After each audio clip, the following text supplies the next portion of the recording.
Let's get started. It was the kind of highway that made you feel like you were driving through nothing. A two-lane stretch of asphalt cutting through miles of trees and hills with hardly a sign of life for long spans of time. I was headed east, driving from El Paso to Dallas, trying to make good time overnight so I could avoid the heat and the truck traffic. I've driven long-haul routes for nearly a decade, and nothing usually bothers me. But something about that highway felt off the minute I got on it. It was just after 11 p.m. when I turned off the interstate and merged onto that old highway. I had to take it as a shortcut to avoid construction delays further north. The GPS marked it as Route 160, a lonely stretch that didn't get much use anymore since the main roads had been modernized. I passed a flickering sign at the entrance, barely readable, and it said something about a town called La Cueva, though I didn't recall seeing it on the map earlier. The first hour was quiet, uneventful, just my headlights cutting through the night and the occasional scurry of wildlife darting across the road. I had a thermos of gas station coffee and the radio tuned to some classic rock station that was already fading in and out. Cell signal was gone within 30 minutes of hitting the road. That was fine by me. I liked the isolation. Until I saw the woman. She was standing on the side of the road, maybe 100 yards ahead. At first, I thought she was just some stranded motorist, young with long dark hair, wearing a pale dress that fluttered slightly even though there wasn't any wind. She didn't have any bags or luggage. She wasn't trying to flag me down either, just standing still and staring toward my truck.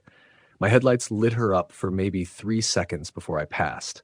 I slowed down instinctively, looked in the rearview mirror, but she was gone.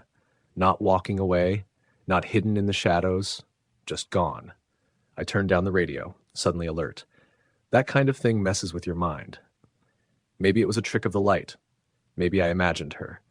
But I kept thinking about the way her eyes looked, black like holes, not reflecting light at all. I told myself not to stop, not on this stretch of road. I had about 80 miles to go before the next major highway. No point in going back. About 20 minutes later, I started seeing things out of the corner of my eyes. Shapes on the side of the road, just for a split second. When I turned to look, nothing was there. My rearview mirror kept catching flashes too, like something darting across the road behind me. I flicked on my cabin light to shake the feeling, but that only made the windshield reflect my own tired face back at me. At midnight, I saw her again. Same woman, same dress, standing in the middle of the road this time. I slammed on the brakes, the truck screeched, and I swerved just enough to avoid hitting her. I was wide awake now, heart pounding in my throat. When I looked up again, she was gone. No body, no thud, no sign of her at all. I climbed out of the truck with my flashlight, half angry, half scared. I scanned the road and the ditch, calling out to see if someone had been hit or was playing some kind of sick joke. Nothing. Just the hum of my engine and the sound of crickets. Then I heard something else. Laughter. High-pitched, faint, like it came from way down the road, but also like it was right behind me at the same time. I didn't stick around. I got back in, locked the doors, and kept driving. My hands were shaking. I kept checking my mirrors. I kept thinking I saw her face in the reflection. Just a brief glimpse behind the sleeper curtain in the back of the cab. It made my chest tighten, and I started to wonder if I was losing it. The next hour was a blur. The road seemed to loop in a way that didn't make sense. I should have been halfway to the junction by now, but the mileage on the GPS hadn't budged. It still said 83 miles to go. I'd already driven 40 since the first sighting. Something wasn't right. My headlights flickered for a moment, just briefly, and that's when I saw the sign again, the one that said, "Welcome to La Cueva." Same broken, flickering bulbs, same rusted frame, but it was facing the same direction as when I first entered the highway. I was going in circles. I didn't know how that was possible. I hadn't turned around. The road didn't have any exits, no intersections, no loops, just 2 lanes straight ahead. But somehow I had passed the same spot twice. I pulled over, got out, and walked around the truck. I even checked my tires, the gas cap, the trailer hitch, anything to break the rising panic. That's when I noticed the footprints. They weren't mine. Barefoot prints in the dirt beside the truck. Small. Feminine. They started right next to the cab and went off into the brush. I followed them a few steps with my flashlight, but they stopped abruptly like the person just vanished mid-step. I got back in the truck and locked everything again. I started driving faster. I didn't care about gas or the condition of the road. I just wanted to get off that highway. I punched the GPS a few times, trying to reset it, but it froze on the same screen. Still 83 miles. Still Route 160. Still nothing ahead. I lost the radio signal entirely. It was just static now. Even my dash lights began to fade, one by one. First the speedometer, then the fuel gauge. Eventually, the entire dashboard flickered out. The headlights were all I had. Then I saw the other truck. It was pulled off to the side, hazard lights blinking. A flatbed, older model, maybe from the 80s. Looked abandoned, covered in dust and grime, but the driver's side door was wide open like someone had just stepped out. As I passed, I looked inside. The seats were torn, and something was smeared all over the dashboard, red and dark like dried blood. A large chain was hanging from the rearview mirror, swinging slightly, even though there was no wind. I drove on. I didn't stop. But that's when the fog rolled in, thick, soupy mist that came from nowhere. I couldn't see more than 10 feet ahead. My headlights barely cut through it. It clung to the truck like it was alive. I slowed down, leaned forward, trying to stay in my lane. Then I heard her breathing. Not mine, not the engine. It was shallow, raspy, coming from the back of the cab. I turned just for a second, and I swear I saw her again, kneeling on the bed behind the curtain, staring at me. Her eyes black pits, mouth hanging slightly open. I screamed, slammed the brakes, and the truck skidded to a stop. When I turned around again, she was gone. Nothing but the crumpled blankets and my duffel bag. I didn't sleep after that. I kept driving, afraid to stop, afraid to look back. The fog lifted around 4 a.m., just as the sun started to rise. That's when I passed the sign again. Welcome to La Cueva. But this time, there was no town. Just that sign, and behind it, rows of weather-worn wooden crosses nailed into the ground. Dozens of them. Some had names, others didn't. One had a pair of shoes lying in front of it. Another had a tattered piece of white cloth tied around it, fluttering gently. I kept going. No GPS, no radio, no signs of life for miles. Until I hit the junction at 6:17 a.m. Just like that, the road changed. Pavement turned smoother, the sun broke through fully, and I heard birds again. My phone buzzed, 4 voicemails and a flood of notifications. GPS recalibrated and the dashboard lit back up like normal. I pulled into a rest stop an hour later and just sat there for 20 minutes, trying to get my breathing under control. I walked around the truck to clear my head. That's when I saw it, right above the rear wheels on the passenger side. A handprint. Small. Bare. Pressed into the dust, perfectly outlined like it had been left just moments before. I never took that highway again. I searched for La Cueva afterward. It doesn't show up on any map. I even asked some older truckers about it. They just shake their heads or change the subject. One guy, a retired driver who looked like he'd seen everything, said quietly, "That road's for the dead. Sometimes they get confused, sometimes they come back looking for rides." I believe him. Story the end. I never believed in ghosts. Not really.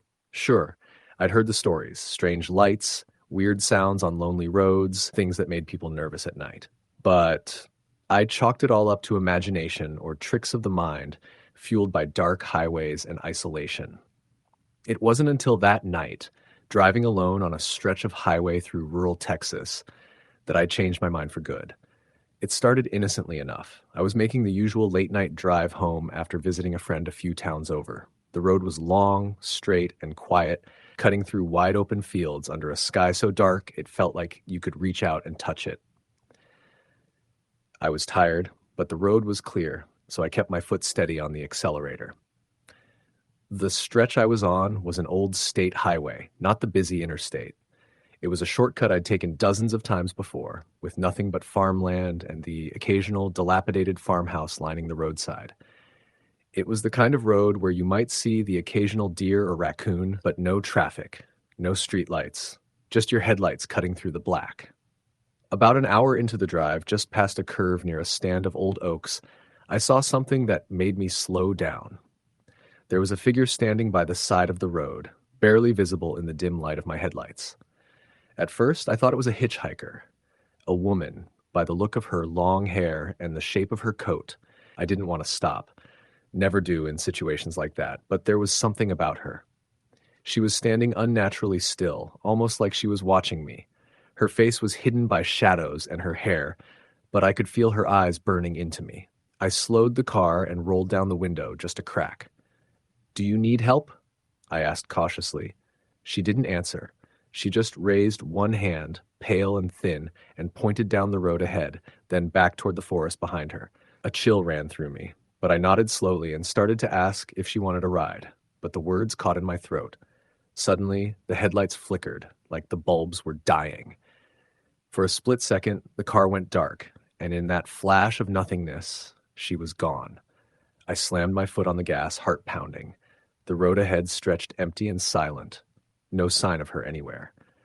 I tried to tell myself it was a trick of the light, a shadow playing games with my mind, but deep down, I knew something was wrong. A few miles later, I passed a rusty old sign that read, "Welcome to Dry Creek." I'd never heard of the place, and the road signs had been consistent up until now. The GPS on my phone had been glitchy since I'd entered this stretch of highway, but now it completely shut off. The screen went black. I cursed, tapping the phone, but it wouldn't respond. I was alone out here, without service. No way to call for help. The sun was long gone, but the moon was hidden behind thick clouds. Darkness pressed in on me like a physical weight. That's when I started to hear it. A faint, almost imperceptible humming sound, like a tune being played on a music box far away. I tried to focus on the road and ignore it, but it grew louder, closer, echoing through the trees lining both sides of the highway. The hair on the back of my neck stood up. I glanced in the rearview mirror. Nothing but empty road. Then the humming stopped. Complete silence. I breathed out a shaky sigh and tried to push the thought from my mind.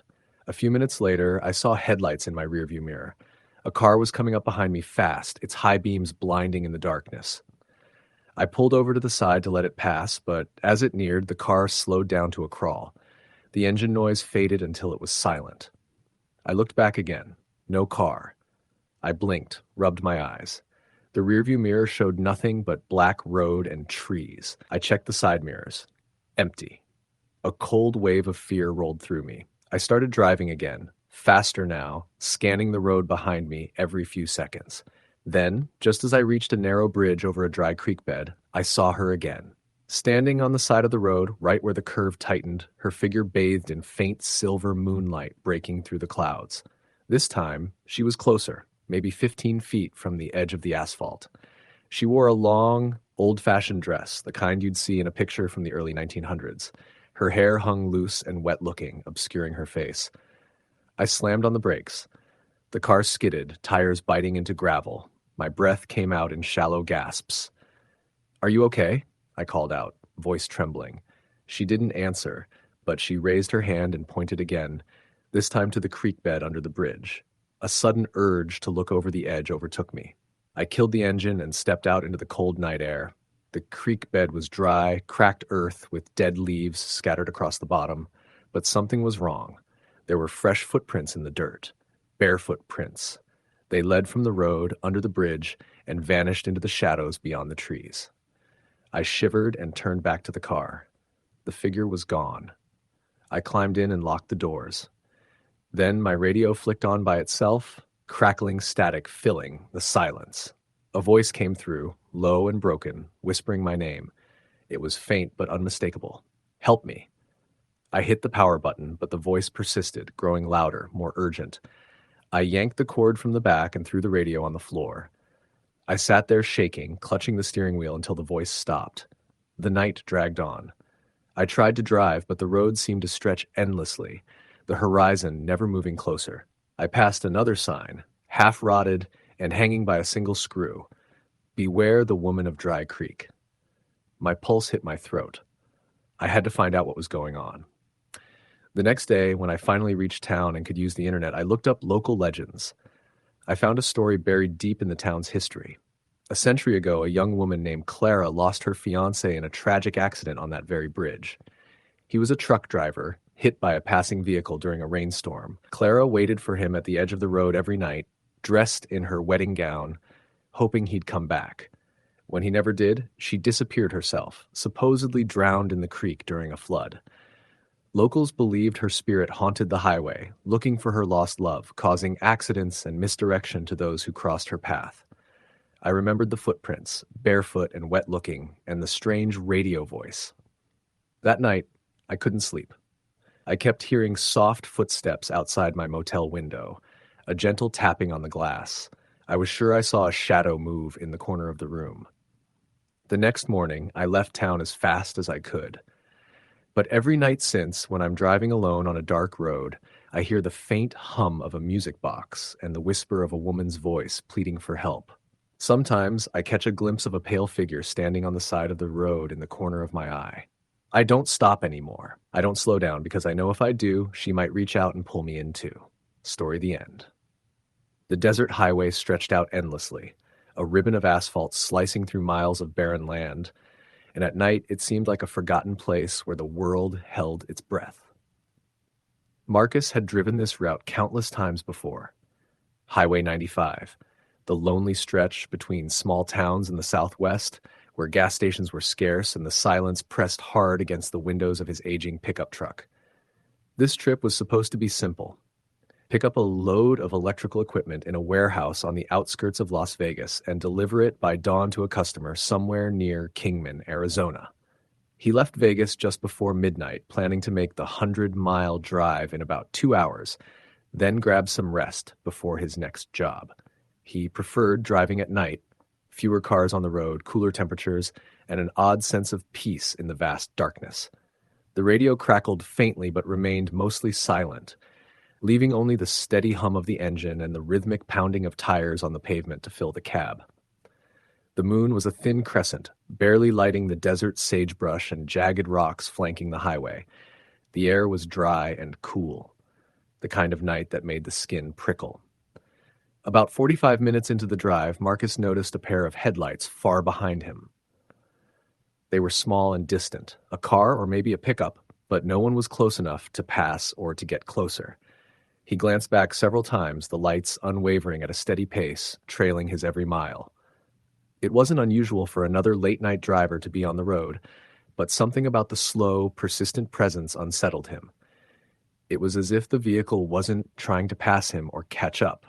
It was just following. The desert seemed to close in around him. The air inside the truck felt heavier. Marcus's fingers tightened around the steering wheel. He switched the radio on, hoping for music to distract him, but the static remained thick and unbroken, like the highway itself was swallowing sound. Suddenly, a movement caught his eye through the passenger side window. For a heartbeat, Marcus thought he saw a figure standing just at the edge of the asphalt, near the dry, cracked earth of the shoulder. He blinked and looked again. Nothing. Just the empty, shadowy outline of a small bush swaying in the light breeze. He shook his head, telling himself it was exhaustion playing tricks. The headlights behind him suddenly vanished. One moment they were there, trailing at a distance, the next gone without a trace. The rearview mirror reflected only the empty road. Marcus exhaled, feeling some relief. Minutes later, as he rounded a gentle curve, the radio suddenly hissed alive with a faint voice cutting through the static. "Help!" The voice was low and breathless, almost drowned in white noise. Marcus's heart thudded hard. He grabbed the mic, tapping it hesitantly. "Hello? Who's there?" Silence. He shook his head again. Probably some prank or interference from a distant station, but the voice had been real enough to send a chill down his spine. The road ahead narrowed as it passed a rocky outcrop where the desert floor dropped sharply on either side. Marcus slowed slightly, the truck's headlights casting long, flickering shadows across the uneven terrain. Suddenly, he saw it. A woman standing in the middle of the lane about 200 feet ahead. She wore a long white dress that shimmered oddly in the truck's lights. Her hair was long and dark, falling in waves across her shoulders, and her face was tilted down, obscured by shadows. She stood perfectly still, an unnatural stillness that froze Marcus's blood. He slammed on the brakes, the truck screeching and fishtailing slightly before coming to a jerky stop just short of where she had been standing. He looked forward. Nothing. The lane was empty. His pulse hammered in his ears. Marcus swung the truck into the shoulder and killed the engine. The desert was impossibly silent. He grabbed his flashlight and stepped out, scanning the roadside, the cracked earth, the scrubby brush. No footprints, no sign of anyone. The air was still, the kind of stillness that pressed into your skin and seeped into your bones. He told himself to calm down. Maybe a mirage. Maybe a hallucination caused by the long hours behind the wheel. He climbed back in and closed the door with a thud. As he restarted the engine, the radio flickered again, this time clearer. Please. The voice was right there, desperate and trembling. Marcus spun the dial, searching for the source, but it vanished once more. He forced himself to keep driving, eyes locked on the road. About 10 miles later, the temperature inside the cab dropped sharply. The heater, which had been working perfectly moments before, sputtered and died. A cold wind seemed to blow through the vents, chilling Marcus despite the thick jacket he wore. His breath fogged the windshield. Then the truck's headlights caught a figure on the shoulder again. The same woman, standing just beyond the edge of the road. This time, she raised her hand slowly and pointed toward the next exit. Marcus hesitated, heart hammering. He was about to turn away when a strange compulsion gripped him, a feeling he couldn't explain, like a weight pulling his body forward. Against his better judgment, he flipped on his signal and eased off the highway. The exit was dark and empty, a forgotten rest stop barely visible in the moonlight. He parked the truck and stepped out, flashlight in hand, searching for any sign of the woman. The air here felt even colder, almost unnatural. The silence deepened, swallowing sound as if the desert itself was holding its breath. Then he heard it, a faint sobbing, delicate and distant, echoing off the concrete barriers. He followed the sound to an old picnic table, cracked and worn by years of neglect. Beside it lay a small pile of personal belongings, a purse, a scarf, a single high-heeled shoe. Marcus's heart pounded in his chest. Suddenly, the sobbing stopped. The air thickened. Out of the shadows, the woman stepped forward. Closer now, her face illuminated by the flashlight's beam. Her eyes were hollow, black pits that seemed to suck in the light. Her mouth opened, but no words came. Then she vanished. Marcus staggered back, nearly dropping the flashlight. His mind reeled with questions, fear, confusion. He jumped into the truck and locked the doors, gripping the steering wheel tightly. As he turned the key in the ignition, the radio burst to life again, louder this time. "Help me." The voice was desperate now, echoing through the cab. Marcus slammed the truck into reverse and sped back onto the highway, his eyes darting to every shadow. He didn't stop until the rest stop was miles behind him, swallowed by darkness. For the rest of the drive to Kingman, the radio remained silent, the temperature in the cab normalized, and no other vehicles appeared behind him. Marcus delivered the cargo on time, but never mentioned the strange events to anyone. Months later, while researching local history for another job, he came across a news article dated back to the early 1980s. A young woman named Emily had died in a hit-and-run near that very rest stop. Her car had broken down on the highway late at night. She was reportedly trying to flag down help when a truck struck her, leaving her body on the shoulder. No one had ever found the driver. The article described her as wearing a white dress the night she died. Marcus's blood ran cold. He never took that highway at night again. Occasionally, he'd hear faint whispers on the radio when the static was thickest. He'd glimpse a woman standing at the edge of the road, her face hidden, her eyes pleading. But he never stopped, because some things on the highway don't want to be helped. They just want to be seen. Story the end. The night I drove down Highway 97, I had no idea I was about to experience something that would haunt me for years. It started as a normal trip. I was making a delivery for my job as a long-haul trucker, hauling produce from Portland to Spokane, a route I had run countless times before. It was late October, early fall, the kind of crisp night where you can feel the cold creeping through your jacket no matter how tightly you zip it up. The highway stretches for miles through the Columbia River Gorge, wide, empty, and lined with dense forests that swallowed the light. I had been driving for hours and was exhausted, but I wanted to make it past the halfway point before stopping for the night. The plan was to rest in a small truck stop near a town called Goldendale, Washington, about 150 miles away. Around 11:30 p.m., I passed the last gas station and diner before the stretch of forest that, to locals, had a reputation. There were stories passed around by truckers and travelers, rumors of strange lights, sudden disappearances, and a shadowy figure that people called the Highway Walker. I hadn't paid much attention to those stories until that night. About 30 minutes into the dark stretch, the radio began to crackle with static. The station I'd been listening to cut out abruptly, replaced by a faint, distorted voice that was almost inaudible beneath the hiss. I fiddled with the dial, but nothing came through except the eerie static. I shrugged it off as a dead zone and kept my eyes on the road. As I neared mile marker 102, the air inside my cab suddenly grew colder. I glanced down at the thermometer. The temperature had dropped from a mild 45 degrees to near freezing. That was odd for early October in that area. I reached for the heater dial, turning it up to full, but no warm air came out. Instead, a cold breeze seemed to ripple through the truck cab. I shook it off as a quirk of the aging truck and pushed forward. Then, out of the corner of my eye, I saw her. At the side of the road, illuminated only by my headlights, stood a woman. She was motionless, her long hair hanging limp around her pale face. She wore a tattered white dress that fluttered as if caught in a breeze, even though the air was still. Her eyes, dark and vacant, seemed to bore into me. I slammed on the brakes, bringing the truck to a screeching halt. Heart pounding, I tried to rationalize what I was seeing. Maybe it was a hitchhiker or a runner who'd gotten lost. Or maybe fatigue was playing tricks on me. "Are you all right?" I called out, rolling down the passenger window. My voice cracked in the cold air. She didn't answer or move, just stood there staring. I reached for my phone to call for help, but there was no signal. The screen displayed the dreaded "no service" message. Suddenly, the woman raised a pale hand and pointed down the road behind me. My breath hitched. I glanced into the rearview mirror. There was nothing there. I looked back at her, and she vanished. I blinked, trying to make sense of it. My mind raced as I stared at the empty shoulder. Then the truck's headlights flickered, dimmed, and went out. The dashboard lights sputtered and died, plunging me into darkness. The only light came from the dim moon hanging low in the sky. I tried the ignition again, but the engine wouldn't turn over. I was dead in the middle of the road. My hands trembled as I grabbed my flashlight from the glove box and stepped out of the cab.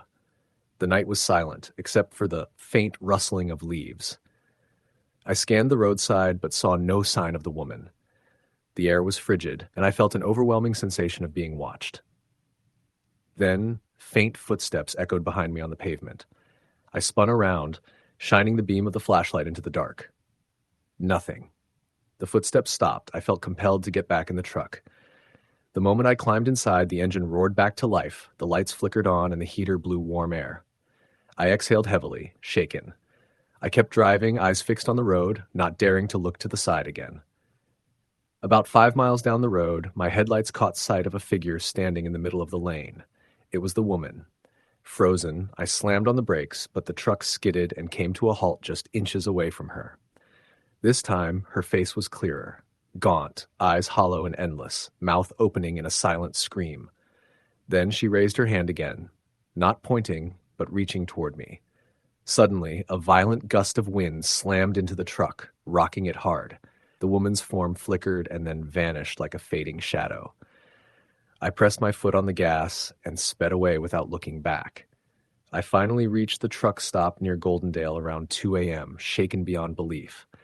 The attendants were sleepy but friendly, and I asked if anyone else had reported strange sightings on the highway. One old man, a retired trucker, leaned in and whispered, "That stretch is cursed. They say a young woman was killed there decades ago, hit by a truck, left to die in the cold. Ever since, she walks that highway at night, looking for a ride home." The story echoed what I'd heard before, but experiencing it firsthand was something else entirely. I tried to sleep, but my mind raced. I kept seeing her face, the cold breath in the truck, the silence broken only by footsteps behind me. The next morning, I checked the news archives at a nearby library. Sure enough, there was a report from 1973 about a woman named Linda Marshall, a hitchhiker struck and killed on Highway 97 near mile marker 102. The case went cold. No one ever found the driver, and rumors spread that her ghost haunted the highway. I don't know what I saw that night. Some part of me wants to believe it was fatigue or hallucination, but the cold in the truck, the loss of power, the footsteps, those were real. To this day, I avoid driving Highway 97 at night, and if you ever hear about the highway walker, take it seriously, because sometimes the dead don't stay dead. Story the end. It was a late October evening when I found myself driving down a desolate stretch of highway somewhere between the borders of Missouri and Arkansas. The sky was clouded over, casting the dim glow of the setting sun into dull gray, and the roads were slick from a steady drizzle that had been falling all day. I was heading home after a week-long business trip and decided to take the back roads, a route I thought would be quicker and less traveled. I'd always been a bit of a night owl, preferring the solitude of a long drive when most people were asleep, and tonight was no different. The highway I took was old, narrow, and winding, cutting through thick forests on either side. The trees formed a canopy over the road, blocking out what little moonlight there might have been. Occasionally, the glow of a distant farmhouse or the flicker of a roadside diner would punctuate the darkness, but mostly it was just me. Now, the car's headlights slicing through the gloom. Around 11 p.m., just after I passed a faded, rusty sign that read "Welcome to Maple Ridge," I noticed something strange. Up ahead on the shoulder, about 50 yards from where I was, stood a figure. It was a woman, or at least I thought it was a woman. She wore a long, white dress that looked oddly out of place, soaked through from the rain. Her hair was long and dark, hanging loose and wet. She stood perfectly still, the half facing the road, as if waiting. I slowed the car, squinting to get a better look.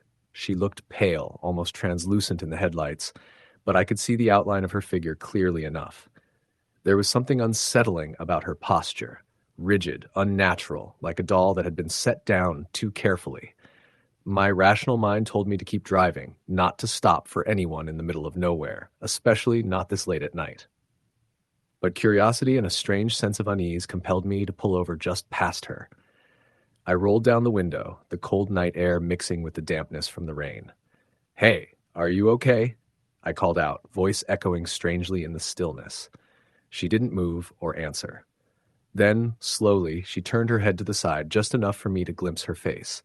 It was pale, expressionless, with dark circles under her eyes, and her mouth was slightly open as if she were about to speak, but couldn't find the words. Suddenly, she raised one hand, pointing down the highway behind me. A chill ran down my spine. "Are you trying to warn me about something?" I asked, feeling ridiculous talking to a stranger in the middle of nowhere. She didn't respond, just held that pale finger steady in the direction of the road. My stomach tightened. I glanced back down the road. Nothing. The highway stretched out, empty and silent except for the sound of my engine idling and the rain tapping on the windshield. Then, almost imperceptibly, I saw something in my rearview mirror. A pair of headlights, approaching fast. I thought maybe another car was coming, but the reflection grew strangely distorted, the lights flickering in and out. When I looked back at the woman, she was gone. The headlights behind me vanished as quickly as they appeared. My heart hammered in my chest. I sat frozen for a moment, then decided to start driving again. As I moved forward, I noticed the radio flickering between static and faint music, a slow, mournful tune that sounded like an old folk song. I reached to turn it off, but the knob wouldn't budge. The song continued, echoing eerily inside the car. Minutes passed and the rain let up, leaving a damp chill in the air. I glanced in the rearview mirror again. No cars, no lights, just the endless ribbon of road behind me. But then the radio went silent. Just as I started to relax, I caught sight of something on the side of the road. A small, weathered sign with peeling paint that read, "Danger, bridge out ahead." I frowned. I hadn't noticed any warning signs before. I pressed on, my headlights revealing the narrow wooden bridge up ahead. As I reached it, the air seemed to grow colder. My breath fogged the inside of the windshield. I slowed the car to a crawl. Then I saw it. A man standing on the bridge. He was soaked from the rain, wearing old-fashioned clothes that looked like they belonged in the 1920s. His face was gaunt and pale, and he stared at me with eyes that seemed to pierce right through the darkness. I froze. He raised his arm and pointed down at the water below. But when I looked over the edge, there was no water, just a jagged, broken foundation where the bridge had collapsed years ago. The highway had been rerouted long before, but this old bridge was still there, abandoned and dangerous. Suddenly, the man turned and vanished into the mist rising from the forest below. I slammed on the accelerator, the car lurching forward, the tires barely gripping the wet asphalt. My heart was pounding, sweat slicking my palms on the steering wheel. The road twisted sharply, and as I rounded the corner, I saw something else. A pileup. Multiple cars, all mangled and twisted, some burnt, some crushed under fallen trees. The scene was still silent except for the soft patter of rain on broken glass. I pulled over, heart hammering, and stepped out. There was no sign of anyone alive, no sounds, no lights from emergency responders. It was like a snapshot, frozen in time. That's when I noticed a name tag on one of the cars, Miller's Auto Service. A chill swept over me. I remembered a news report years ago about a deadly accident on this highway involving a truck driver and several vehicles. The stretch of road had been closed off, yet here it was in front of me, perfectly preserved in its wreckage. A soft sobbing came from the shadows. I spun around, but no one was there. Then a whisper, barely audible, carried on the wind. "Help me." I rushed back to my car, slammed the door, locked it, and started the engine. As I drove away, the wreckage disappeared behind me, replaced by the normal highway again. I didn't stop to look back, but the memory stayed with me, haunting every drive on that highway since. Sometimes late at night, I see a woman in a white dress standing by the roadside. Sometimes a man appears on the edge of an old bridge. And once, just once, I thought I heard a faint, desperate call for help on the wind. I know what I saw wasn't real, or wasn't alive, but it was there, and it's waiting. Story the end. The stretch of Highway 11 that runs between the small towns of Millstone and Carver has always had a reputation, at least among locals. I'd heard rumors and old stories during my time delivering supplies through rural New England, but as a skeptic and a truck driver, I never put much stock in them. That is, until one night changed everything. I was on a routine haul in early November, making a late run from Boston to a warehouse just past Millstone. The weather was cold, crisp, and the sky was clear. The kind of night where the stars feel close enough to reach out and touch. I left the city around 7 p.m. and had been driving for nearly 6 hours, mostly on that long, dark stretch of Highway 11. Around 1 a.m., just as I passed the old Miller farm on the east side of the road, my headlights caught something on the shoulder. It was a figure, someone in a long, white dress, standing perfectly still and facing the highway, though not directly at my truck. The fog had started rolling in softly, settling low and dulling the sharp edges of the trees that lined the road. I slammed on the brakes instinctively and slowed to a stop about 50 yards past where she stood. My heart was pounding, but I told myself she was probably just a hitchhiker or someone stranded. I grabbed my flashlight and radio and pulled off to the side, thinking I should check if she needed help. I switched on my hazard lights and rolled down the window as I climbed down from the cab. The cold air hit me in waves, sharp and biting. When I turned my flashlight toward the figure, she was gone. No footsteps in the gravel. No sign she'd moved anywhere. Just empty space where the light had been. I spun around, scanning the tree line. Nothing. Not even a rustle. I laughed nervously to myself and climbed back into the cab, shaking my head. Maybe exhaustion was getting to me. But just as I started the engine, I heard a soft voice, barely above a whisper. "Help me." I looked around, trying to pinpoint where it came from. It was close, but I saw no one. Then I heard it again, clearer this time. "Please, don't leave me here." I grabbed the CB mic. "This is Truck 47. Anyone out there? I'm near the Miller farm on Highway 11. Got a woman asking for help." The static response was almost immediate, but no words came through. Then a new voice, old and cracking, filtered through. "Don't stop. Just keep driving." I hesitated, fingers trembling on the wheel. I wanted to turn around, to find the woman and make sure she was safe. But something about that voice made me freeze. The fog thickened suddenly, swallowing the highway in a dense, cold mist. My visibility dropped to barely a few feet. I flicked on the fog lights and pressed on slowly. Then out of the corner of my eye, I saw her again. The woman standing in the middle of the lane ahead, her dress glowing faintly in the mist. She was pale, impossibly still, and her eyes seemed empty. I slammed on the brakes, and the truck screeched to a halt just inches from where she stood. I looked down at the wheel, breathing hard, when I felt a chill brush past me, like a cold hand running down my spine. I glanced up, and she was gone. The fog thinned, and as I peered down the road, I saw tire marks, a set of tracks veering off the pavement and disappearing into the woods. Suddenly, my CB crackled. "That's where she went," said the same old voice. "Don't follow." I swallowed hard and started the truck again, eager to put as much distance as possible between me and that spot. But my troubles didn't end there. About 10 minutes later, I felt an uneasy presence in the cab, a pressure in the air that made my skin crawl. I checked the mirrors obsessively, but there was no sign of anyone behind me. That's when I noticed the passenger window fogging up on its own inside the cab, while the outside was freezing cold and clear. The mist inside started forming words, scribbled with condensation. "Take me home." I wiped at the glass with my sleeve, but the words reappeared, twisting into a pleading message. I felt tears prick at my eyes, but not mine, hers maybe, trapped in that chilling message. I tried calling dispatch again, but still no signal. The road stretched endlessly ahead, dark and empty, and the silence was broken only by the hum of the engine and my ragged breathing. Suddenly, the radio crackled to life, louder than before. A static-laced voice whispered, "You saw her. Now she's with you." I slammed my fist against the dashboard and cursed. The rest of the trip was a blur. I drove as fast as I dared, eyes darting everywhere.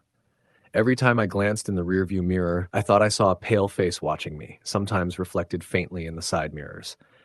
When I finally reached the warehouse, dawn was breaking.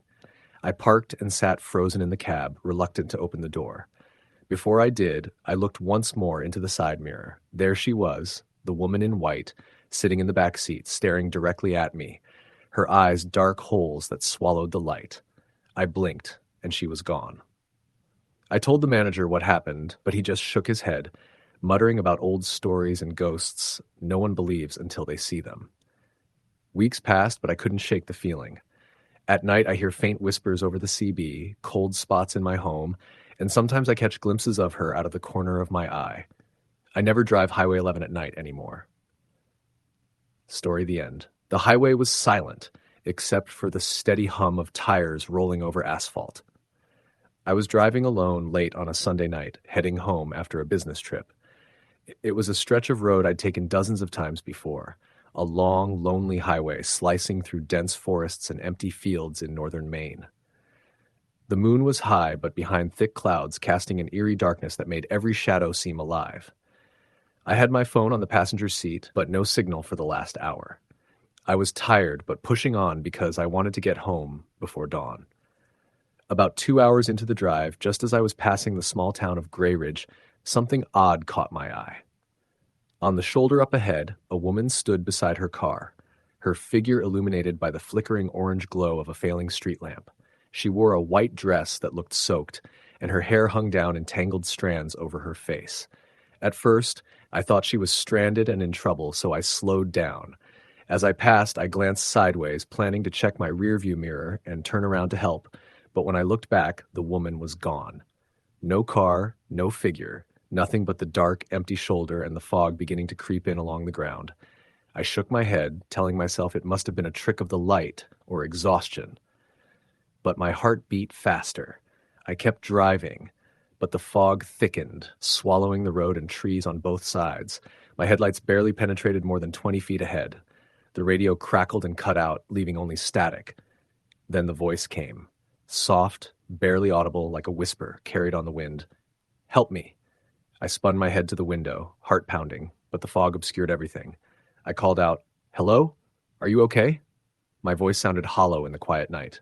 No reply. The next curve in the road brought me to a narrow bridge spanning a deep ravine. As I drove onto it, my headlights caught the outline of a man standing in the middle of the lane ahead. He wore a dark coat and a wide-brimmed hat, face hidden in shadows. I slammed the brakes and came to a stop a few feet from him. He didn't move. I rolled down the window slightly and called out, "Sir, do you need help?" The man tilted his head slowly. His eyes glowed faintly, like embers in the dark. Then he vanished. I blinked, confused, and looked again. There was no one there. My pulse thundered in my ears. I hit the gas and sped across the bridge, the tires screeching on the wet pavement. On the other side, the fog thinned and the night air felt colder, biting at my skin. I glanced at the dashboard clock. It read 2:13 a.m. I had been driving for hours, but the numbers hadn't changed. Unease settled over me. Suddenly, the radio crackled again, this time a series of distorted voices overlapping. Screams, laughter, crying. It was a chaotic, haunting chorus. I fumbled with the knob, trying to turn it off, but the noise grew louder. Then a knock came from the trunk. 3 sharp, heavy knocks. I froze, breath caught in my throat. The knocking repeated, slow and deliberate. Heart racing, I pulled over to the side and grabbed my flashlight. Opening the trunk, I found it empty. The knocking stopped. The air grew cold. Behind me, footsteps crunched on gravel. I spun around. Nothing but the fog and dark trees. I jumped into the car, locked the doors, and peeled away from the shoulder, tires biting into the road. The rest of the drive was a nightmare of shifting shadows, whispered voices, and the feeling of being followed. At dawn, I finally pulled into my driveway. I sat in my car for a long time, shaken and unable to move. The next morning, I learned the highway I'd been driving on was notorious for a series of accidents decades ago, many involving a mysterious fog and reports of ghostly figures trying to warn drivers or lure them into danger. Some locals say the spirits still roam the road, trapped between worlds. I don't know what I saw that night, but I know I'm lucky to be alive. Story the end. The desert night was deeper than usual as I climbed into my old Chevy Silverado and started the engine. I had just finished a late shift at a diner in a tiny town in Arizona, somewhere near the border with California. The highway ahead, Route 66, or what was left of it, stretched long and lonely, a ribbon of cracked asphalt cutting through the empty desert landscape. I was heading home, nearly 2 hours away, a drive I'd done hundreds of times before, but tonight felt different. It was just past midnight. The moon was hidden behind thick clouds, and a low wind whispered through the dry sagebrush and twisted Joshua trees lining the road. My headlights barely penetrated the darkness beyond a few yards. I liked driving at night. The solitude, the silence, the way the world seemed paused like it was holding its breath. But that night, the silence felt too thick, too heavy. The diner was packed with regulars, truckers, locals, a couple of drifters. Nothing out of the ordinary. I'd been cleaning up when the old man sitting by the window told me a story. He claimed that the stretch of highway I was about to drive had a history. Accidents, disappearances, strange sightings. I laughed it off. Stories to scare newcomers, I thought. I wasn't a superstitious guy. I left the diner, waved goodnight to the old man, and pulled onto the road. The temperature dropped quickly once I hit the desert. My breath steamed inside the cab, and I pulled my jacket tighter. About 20 miles in, I saw the first strange thing. At the side of the road, just beyond the glare of my headlights, a figure stood motionless. At first, I thought it was a hitchhiker, but as I got closer, the figure vanished. 1 second, there was a tall man in a worn coat, and the next, nothing. I slowed down, peering out the window. The desert was empty again, barren and silent. The figure hadn't moved. It just disappeared. I shook my head, chalking it up to exhaustion and the tricks of desert shadows. A few miles further, the radio crackled and an old country song started playing, something I hadn't heard in years. But then, beneath the song, I heard a faint whisper. It was too soft to understand, but it was definitely a voice, calling. Help! I flicked the dial, but the voice faded, replaced again by static. My skin prickled. I told myself it was interference, or maybe some distant station bleeding over. The highway narrowed as I approached a stretch flanked by rocky cliffs and jagged outcroppings. The headlights cast eerie shadows that danced like phantoms. That's when I saw her, a woman in a long white dress standing directly in the middle of the highway, arms hanging loosely by her sides. Her hair was long and dark, obscuring her face. The headlights illuminated her pale figure, almost glowing against the black desert. I slammed the brakes, heart pounding. The truck skidded slightly before coming to a stop 20 feet short of her. I stared, frozen. She didn't move, didn't blink. Then she raised her head slowly. Her face was empty. No eyes, no mouth, just smooth, pale skin like porcelain. A hollow shell. I yanked the gear into reverse and slammed the gas, fishtailing as I sped backward off the road and onto the gravel shoulder. The woman was gone. I slammed the door, locked it, and fumbled with my phone. No signal. I sat there, breathing hard, trying to convince myself it was a hallucination, a trick of light and exhaustion. But my hands shook. I decided to keep driving, putting distance between me and whatever that was. As I hit the road again, the radio crackled once more. "Help me," the voice whispered clearly. I shut off the radio, rolled down the window to listen. Nothing but the dry wind and the distant call of a coyote.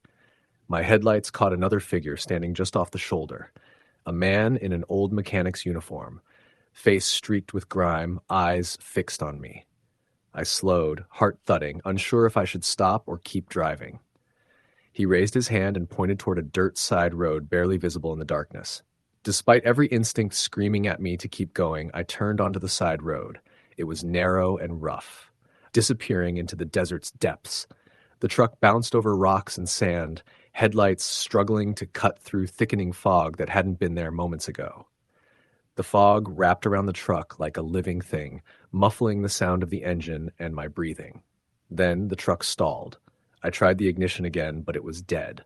Panic surged. I grabbed my flashlight and stepped out. The air was cold, colder than the desert should be, almost biting. I swept the beam around. There was the mechanic standing silently by the side of the road, watching. I called out, "Hey, what's going on? Can you help me?"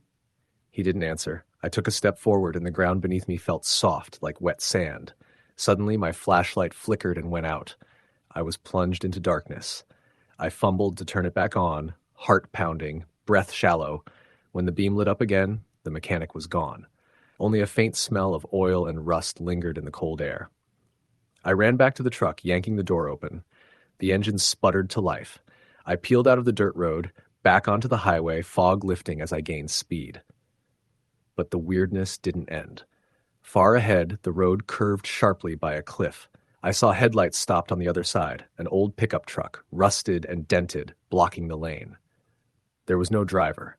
The doors were open, swinging gently in the night breeze. I honked, flashed my lights, but the truck didn't move. Then, from the shadows, I saw a figure crawling on all fours, dragging itself toward the road. A man, his face twisted in pain and despair, clothes torn and dirty. I slammed on the brakes to avoid hitting him. As I stopped, the figure looked up. His eyes were hollow black pits, skin pale and stretched tight. He let out a guttural groan and lunged toward the cab. I locked the doors, slamming my foot on the gas to speed away.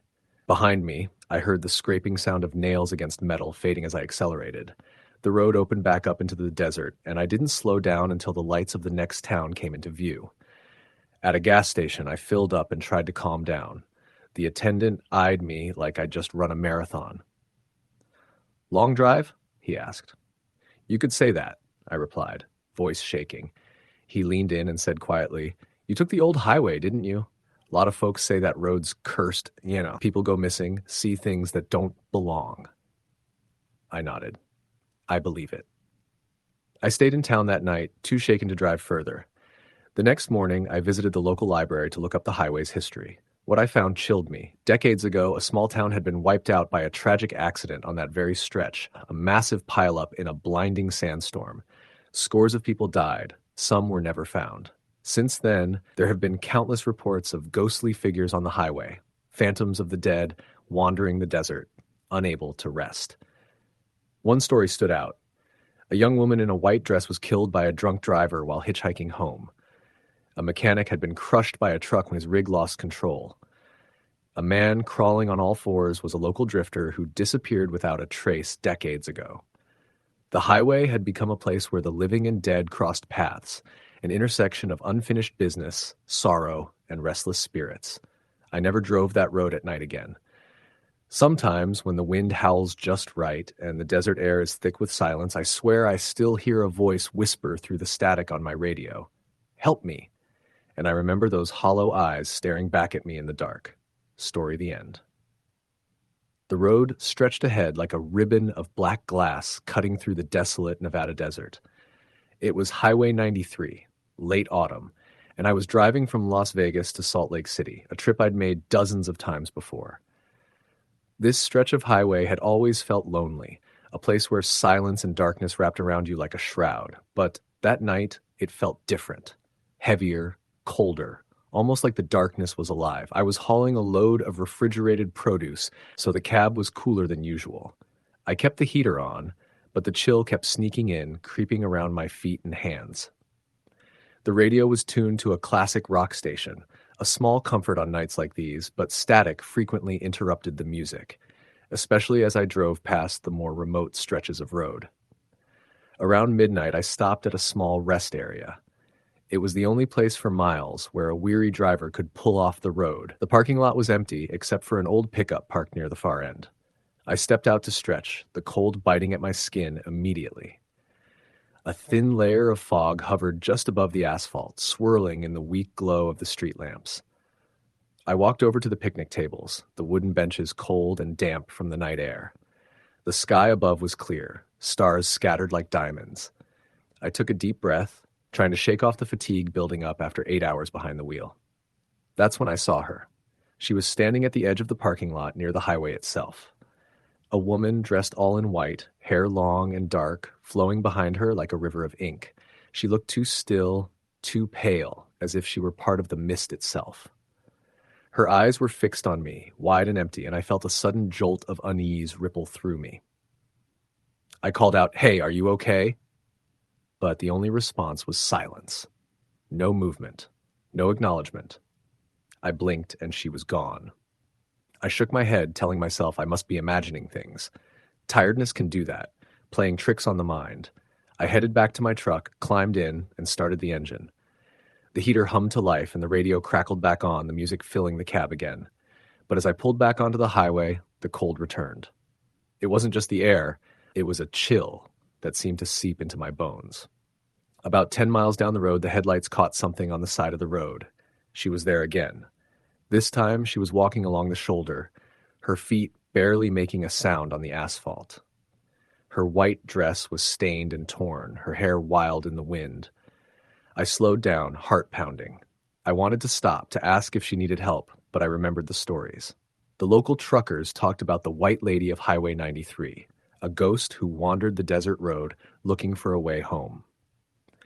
The stories said she was a young woman named Sarah, hitchhiking home after visiting family, killed in a hit-and-run accident years ago. Some said she appeared to drivers, and if you stopped, she'd get in your vehicle, but once inside she vanished, leaving behind a freezing cold spot and a lingering sense of dread. I didn't want to become part of those stories. I pressed the accelerator, putting distance between us. My eyes kept darting to the passenger side mirror, but she didn't appear there. The road ahead twisted and curved, cutting through the barren landscape. As I drove, the radio began to crackle again, the music warping into something unrecognizable. The temperature dropped sharply inside the cab and my breath fogged up the windows. Then, from the corner of my eye, I saw movement on the passenger seat. I spun my head, heart in my throat. She was sitting there, pale, eyes hollow, lips parted in a silent scream. Her cold presence filled the truck cab. I could feel it in my bones. I forced my eyes back on the road, terrified to look directly at her. I gripped the steering wheel, trying to stay calm. The truck's engine sputtered, then died. Darkness enveloped me. The radio crackled to static, then silence. A whisper echoed from the passenger seat, faint but chilling. Drive. My hands shook as I reached for the ignition. The engine roared back to life, the heater blasting warmth. The woman was gone. I didn't stop for hours. When the first light of dawn touched the horizon, I pulled into a small-town diner and told the waitress what happened. She nodded solemnly. "You saw Sarah," she said. "She's been haunting that highway since the accident. Some say she's trying to find peace. Others say she's trapped between worlds." I left that town with a heavy heart and a story I still struggle to explain. The memory of her face, the icy chill, the ghostly whisper, they stay with me. I don't drive Highway 93 at night anymore. Sometimes when the wind howls through the desert, I swear I can hear her footsteps behind me. Story the end. It was one of those late autumn nights where the air carries a biting chill, and the fog curls low across the fields like ghostly fingers reaching out to grasp the trees lining the highway. I was driving home alone after a late shift at the factory. The route I took was the old Highway 47, a stretch of road notorious in these parts for its accidents and stories, tales of ghost sightings, inexplicable sounds, and disappearances. None of that had ever bothered me much. I'm a practical person, and I've always figured these stories are just local folklore, things people say to scare themselves or outsiders. But what I experienced that night changed everything. The night was unnervingly quiet, except for the rhythmic splash of rain hitting my windshield. The highway was mostly empty, save for the occasional truck rumbling in the opposite direction. I had the windows rolled up, the heater on low, and the radio playing a soft classic rock station. It was a long drive through dense forest, with no towns for miles, just the unending ribbon of asphalt. Around midnight, I noticed the headlights of a car behind me in the rearview mirror. At first, it seemed far away, but the distance shrank quickly. The car was approaching fast, too fast for this stretch of road. I glanced down at my speedometer, still within the limit, but the other car was clearly speeding. I thought about pulling over to let it pass, but decided against it. There was nowhere safe to pull off in this area. As the vehicle drew closer, I noticed something odd. The headlights were brighter than usual, and there was a strange, almost shimmering quality to the lights. Then, suddenly, the car slowed down and fell behind me again. I checked my mirrors, but it wasn't gaining or falling back. It just hovered there, a silent presence behind me. I felt a flicker of unease, but told myself I was being paranoid. The highway curved sharply ahead, and the fog thickened, swallowing the road like a blanket. I slowed down to keep control, squinting through the mist. Then I saw it, a figure standing on the right shoulder of the road, just beyond the tree line. At first, I thought it was a person waiting for a ride, but the details didn't add up. The figure was pale and unmoving, dressed in what looked like a long white coat or dress. Hair hung down over the face, but I couldn't make out features. I blinked and looked again, and the figure was closer, almost at the edge of the road. My heart rate quickened, and I instinctively gripped the steering wheel tighter. Then, out of nowhere, the figure stepped into the road. I slammed on the brakes, but it was too late. The car skidded on the wet asphalt, and I felt a sharp impact. The airbags deployed, and the world spun into chaos for a moment. When I came to, my heart pounding and ears ringing, I realized the car had stopped just inches from a broken-down vehicle that was half covered in vines and rust. There was no sign of anyone in the road. I blinked, confused, looking around. The figure was gone. I forced myself to calm down and check the dashboard. The car was still drivable, but I decided to pull over and collect my thoughts. As I sat there, the radio crackled on with static, and then a faint voice whispered my name. I shook my head, thinking it was just interference, but the voice was unmistakable. It was soft, sorrowful, and pleading. "Help me." I grabbed my phone to call for help, but had no signal. Then I remembered the stories about this highway. The legend of the white lady who appeared before accidents, warning travelers but sometimes unable to save them. People said she was the ghost of a woman who had lost her fiancé in a tragic crash decades ago and had haunted the highway ever since. I looked out the window and saw faint footprints in the wet gravel beside the car, leading into the dense woods. For reasons I couldn't explain, I felt drawn to follow them. I grabbed a flashlight from the glove compartment and stepped out. The cold air bit at my skin as I stepped onto the shoulder. The footprints were fresh, leading deeper into the dark forest. My heart pounded, but I couldn't turn back now. I followed the trail for a few minutes until it opened into a small clearing. There, standing under the bare branches of a gnarled oak, was the same woman. Her white dress billowed slightly in the wind, her face pale and sad, eyes full of sorrow. She didn't speak, but raised her hand toward the road. I suddenly understood. She was warning me about something ahead. I turned and ran back to my car, heart racing. I started the engine and continued down the highway, now tense and alert. Not long after, the road suddenly ended in a massive sinkhole swallowing a large section of the highway. I slammed on the brakes just in time, skidding to a stop inches from disaster. The car behind me, the strange one with the bright headlights, appeared in my rearview mirror again, but as I watched, it disappeared into the fog like mist. The next day, I learned the highway was closed months ago due to the sinkhole, but the barricades were often vandalized or missing. Many travelers weren't aware and had come close to disaster. I never forgot the white lady or the strange car that night. I never took that road again, and sometimes, when driving late at night on other roads, I still hear that faint whisper calling my name, reminding me that some ghosts don't rest, and some warnings come too late. The end. It was around 1:30 in the morning when I was driving back home from a weekend in southern Missouri. I had gone out to visit my cousin who had just moved into a new place with her fiancé. And it was one of those spontaneous road trips where you don't really plan things. You just toss a bag in the trunk and go. I had work on Monday morning, so I decided to drive back through the night instead of getting a hotel. It was about a 5-hour drive up through the Ozarks and into central Illinois, where I lived at the time. The highway was mostly empty. Just me, the dark woods lining both sides, and the occasional pair of headlights coming from the opposite direction. There's something about those lonely stretches of highway at night that starts playing tricks on your mind. You start to notice how the road hums under your tires, how the trees blur together into one long black wall, how your own headlights seem to fade into the mist. I wasn't tired, at least I didn't think I was, but I was starting to feel that creeping unease you sometimes get when you're too alone for too long. About an hour into the drive, somewhere just outside of Mark Twain National Forest, I saw something on the side of the road up ahead.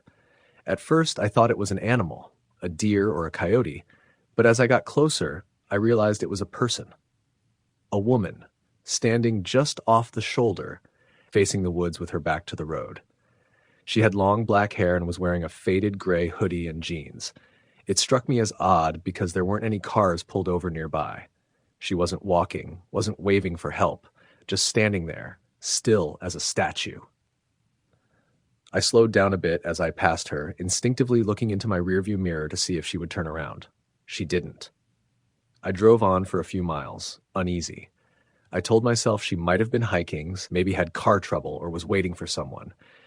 But something felt off. There were no lights, no signs of a wreck, and she wasn't trying to get anyone's attention. Just standing. 10 or 15 minutes passed, and I had almost forgotten about her when I saw her again. Same woman, same hoodie, same stance. She was standing on the opposite side of the road this time, her back still facing the trees, but somehow she was miles ahead of where I'd seen her last. There's no way she could have gotten there on foot in that amount of time. I slowed down more this time, trying to get a better look at her face as I passed. But again, she didn't turn. She didn't move. It was like she was frozen in place, deliberately turned away so I couldn't see her face. My hands were starting to sweat on the steering wheel. I told myself it wasn't the same person. It couldn't be. Maybe there were two women out walking in the middle of nowhere at 2 a.m., both with long black hair, both wearing faded hoodies. But I knew how unlikely that was. I turned on the radio to try and shake the nerves off, but the signal was garbage. Static and broken fragments of late-night country songs. About 45 minutes later, I was deep into one of the most desolate parts of the route.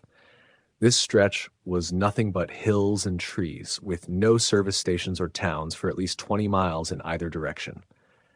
That's when I saw her again.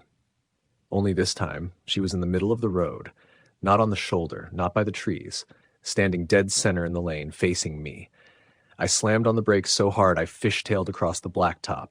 My tires screeched, and I came to a stop just a few yards from where she had been standing. But she was gone. Vanished.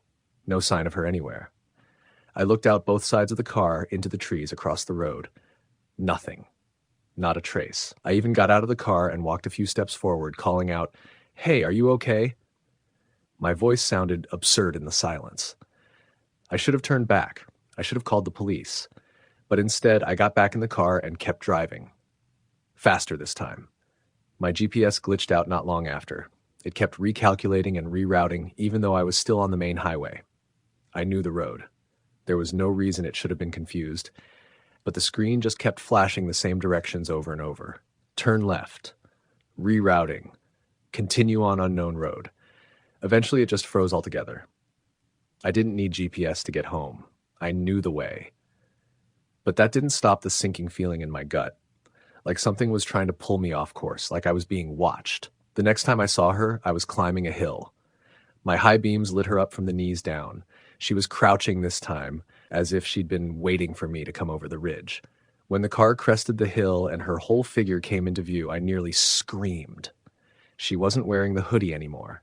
She was in a tattered white dress, dirty and wet like it had been dragged through mud.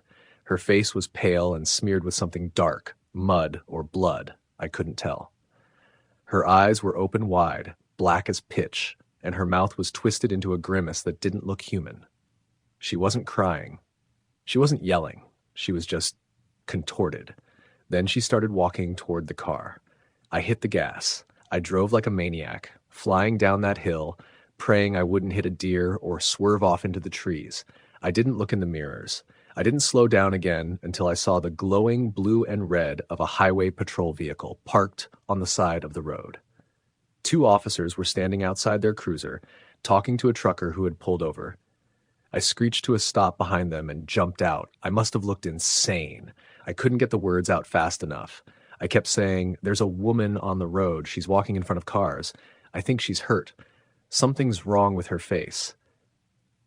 The younger officer tried to calm me down. He asked where I'd seen her. I pointed back the way I came. "Was she wearing a white dress?" he asked slowly. I froze. "Yeah, you've seen her too?" The older cop looked at the younger one, then back at me. "We've had reports, going back a few years now, always the same, late-night drivers on this stretch of 67. Same woman, same look. She never talks. She never chases, just appears." I couldn't believe what I was hearing. They knew about her, and they were just letting people keep driving through? The trucker nodded too. "I've seen her twice," he said. "First time, I thought it was a trick of the light. Second time, she was standing on the back step of my trailer when I stopped for gas, vanished when I called someone over to see. They let me sit in the patrol car for a while until I calmed down." One of the officers gave me a bottle of water and suggested I take the rest of the drive slow, maybe pull over at the next rest stop. I asked him if they'd ever figured out who she was. "No ID. No missing persons report that matches. Some folks think she was in a wreck out here, years back. Others think she was dumped in the woods and never found. The legend says she only shows up to people who are too tired to drive, sort of a warning, you know?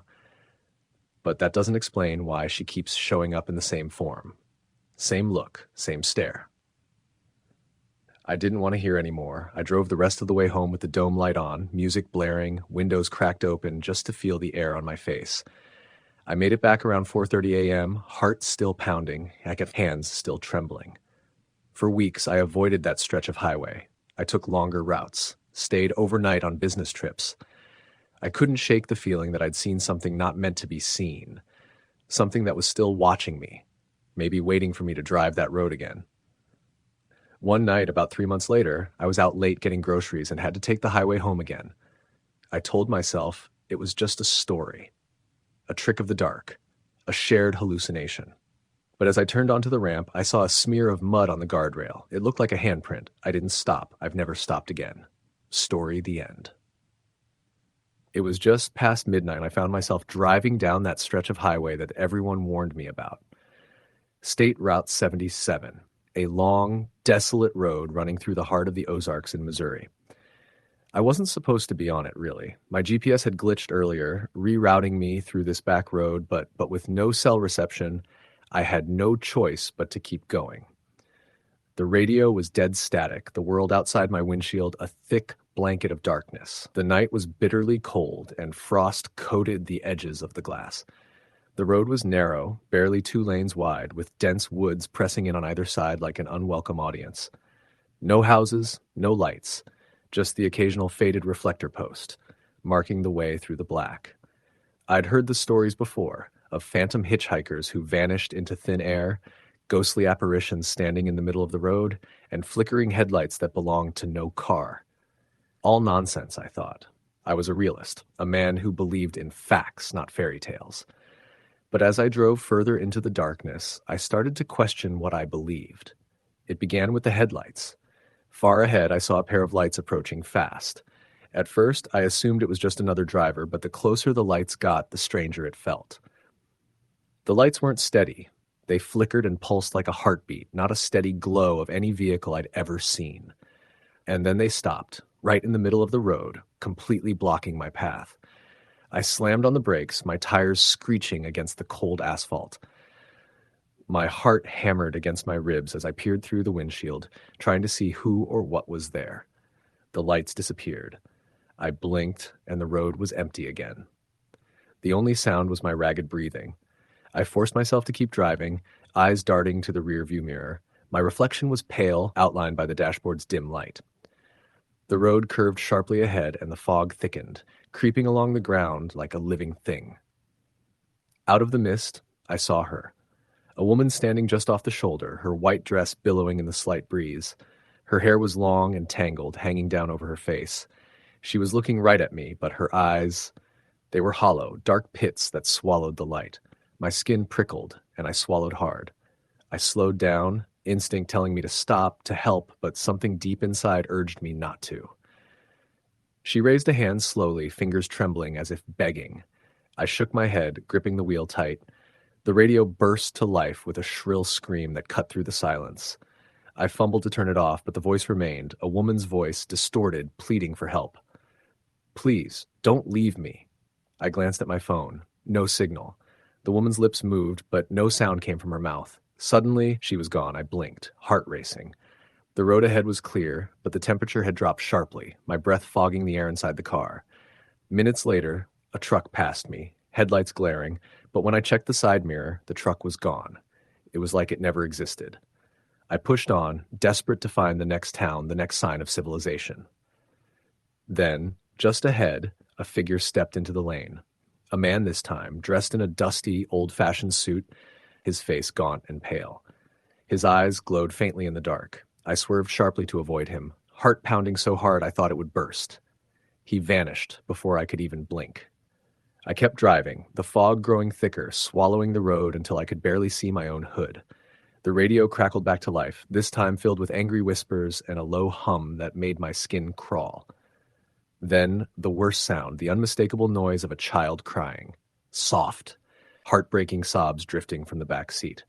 I spun around, heart in my throat. The back seat was empty. I pulled over, hands shaking, and stepped outside. The cold air bit at my face, and the silence pressed in on me. Then, from the shadows, a small figure appeared. A little girl, pale and thin, eyes wide and filled with sorrow. She looked up at me, whispering, "Don't forget me." I tried to speak, but my voice caught in my throat. She reached out a hand, and the fog wrapped around her like a shroud. She vanished. I ran back to my car, slammed the door shut, and locked it. The engine roared to life, and I sped off, the road unraveling before me. I didn't stop until I reached the edge of the forest, where the fog lifted and the dawn was breaking. When I finally pulled into a gas station, the attendant looked at me like I'd seen a ghost. "Route 77, he said quietly. "Not many people drive that road at night. Some say it's cursed. Folks who died there, they never left." I nodded, too shaken to speak. That night, the hive showed me things I can't explain. I don't know if it was a curse or just my mind playing tricks, but I know one thing. I will never drive that road at night again. Story the end. The night was unusually cold for early October as I pulled onto Highway 89, a long stretch of road cutting through northern Arizona's remote wilderness. I was driving back from a week-long business trip in Utah, eager to get home to Flagstaff. The miles ahead seemed endless, the road snaking through dense pine forests and deep canyons. I'd done this drive countless times, but tonight the highway felt different, lonelier, somehow darker. My headlights pierced the thick shadows along the roadside, but the darkness beyond seemed to swallow the light whole. The radio was dead static most of the way, the signal too weak to catch even a faint station. I settled in for the long drive, the hum of the engine the only comfort. My phone had no signal either, so I was truly on my own. About 90 minutes in, I reached a narrow curve near a small turnout, a place I always stopped for coffee during longer drives. There was an old, rusted pickup truck parked halfway off the road, headlights off. I slowed down, but didn't see anyone inside or near it. The driver's side door was open. Curious, but cautious, I pulled over a few feet ahead and cut my engine. The night was eerily still. No wind, no insects, no distant wildlife. Even the usual crickets were silent. I grabbed my flashlight and stepped out, the cold biting through my jacket. I shone the beam toward the pickup. It looked abandoned, but then I noticed something strange, a single boot lying on the ground beside the truck, caked with dried mud. No other footprints, no sign of a person. A chill ran down my spine. I was about to get back in when I heard it, the soft, distant sound of footsteps crunching over gravel. I spun around, flashlight scanning the darkness. Nothing. Then, from the edge of the trees lining the highway, a figure stepped forward. A man wearing a flannel shirt and jeans, face obscured by the shadows. He was walking slowly, as if exhausted. "Hey," I called out. "Are you okay?" He stopped a few feet away, but didn't respond. I could see now his face was pale, almost translucent in the moonlight filtering through the clouds. His eyes were fixed on the ground.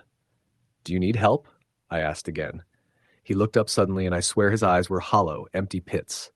I took a step back, heart pounding. "Get back in your car," a voice whispered, soft but urgent. I glanced around, but there was no one else. The man began to move toward me, but not quite right. His legs seemed to drag, his movements jerky, unnatural. I slammed the car door and locked it, fumbling for the keys. The engine roared to life, and I pulled away as fast as I could, my headlights catching one last glimpse of the man standing at the side of the road, staring after me. I didn't stop for miles. The image burned into my mind. Later, at a gas station, I mentioned the encounter to the attendant, an older woman with tired eyes. "You saw him," she said quietly. "Who?" I asked. "Old Joe," she replied. "Used to live up that road. Died in an accident years ago, but folks say he still walks the highway looking for a ride." I tried to laugh it off, but the memory stayed with me. A few days later, I dug into the local archives online. I found a report from 20 years ago. A man named Joe Daniels, a trucker, died on Highway 89 when his rig veered off the road near the turnout where I'd stopped. He was known to pick up hitchhikers and had a reputation for kindness. But no one ever saw him alive again after that night. Then came the calls. At home, my phone rang at odd hours, but no one was there. I would get static on the radio whenever I tuned it in the car, and sometimes a faint whisper, "Help me." The strangest part was the GPS on my phone would occasionally glitch when I was near that stretch of highway. It showed a road where there wasn't one, a small side path winding deep into the forest. Against my better judgment, I decided to check it out. One night, I drove back to the turnout, flashlight and phone in hand. The air was thick and still. The ghostly feeling of being watched settled over me as I stepped off the road onto the narrow dirt path. The trail was overgrown and twisted, but after a few hundred yards, I found an old campsite, a rusted lantern, broken bottles, and what looked like a weathered notebook.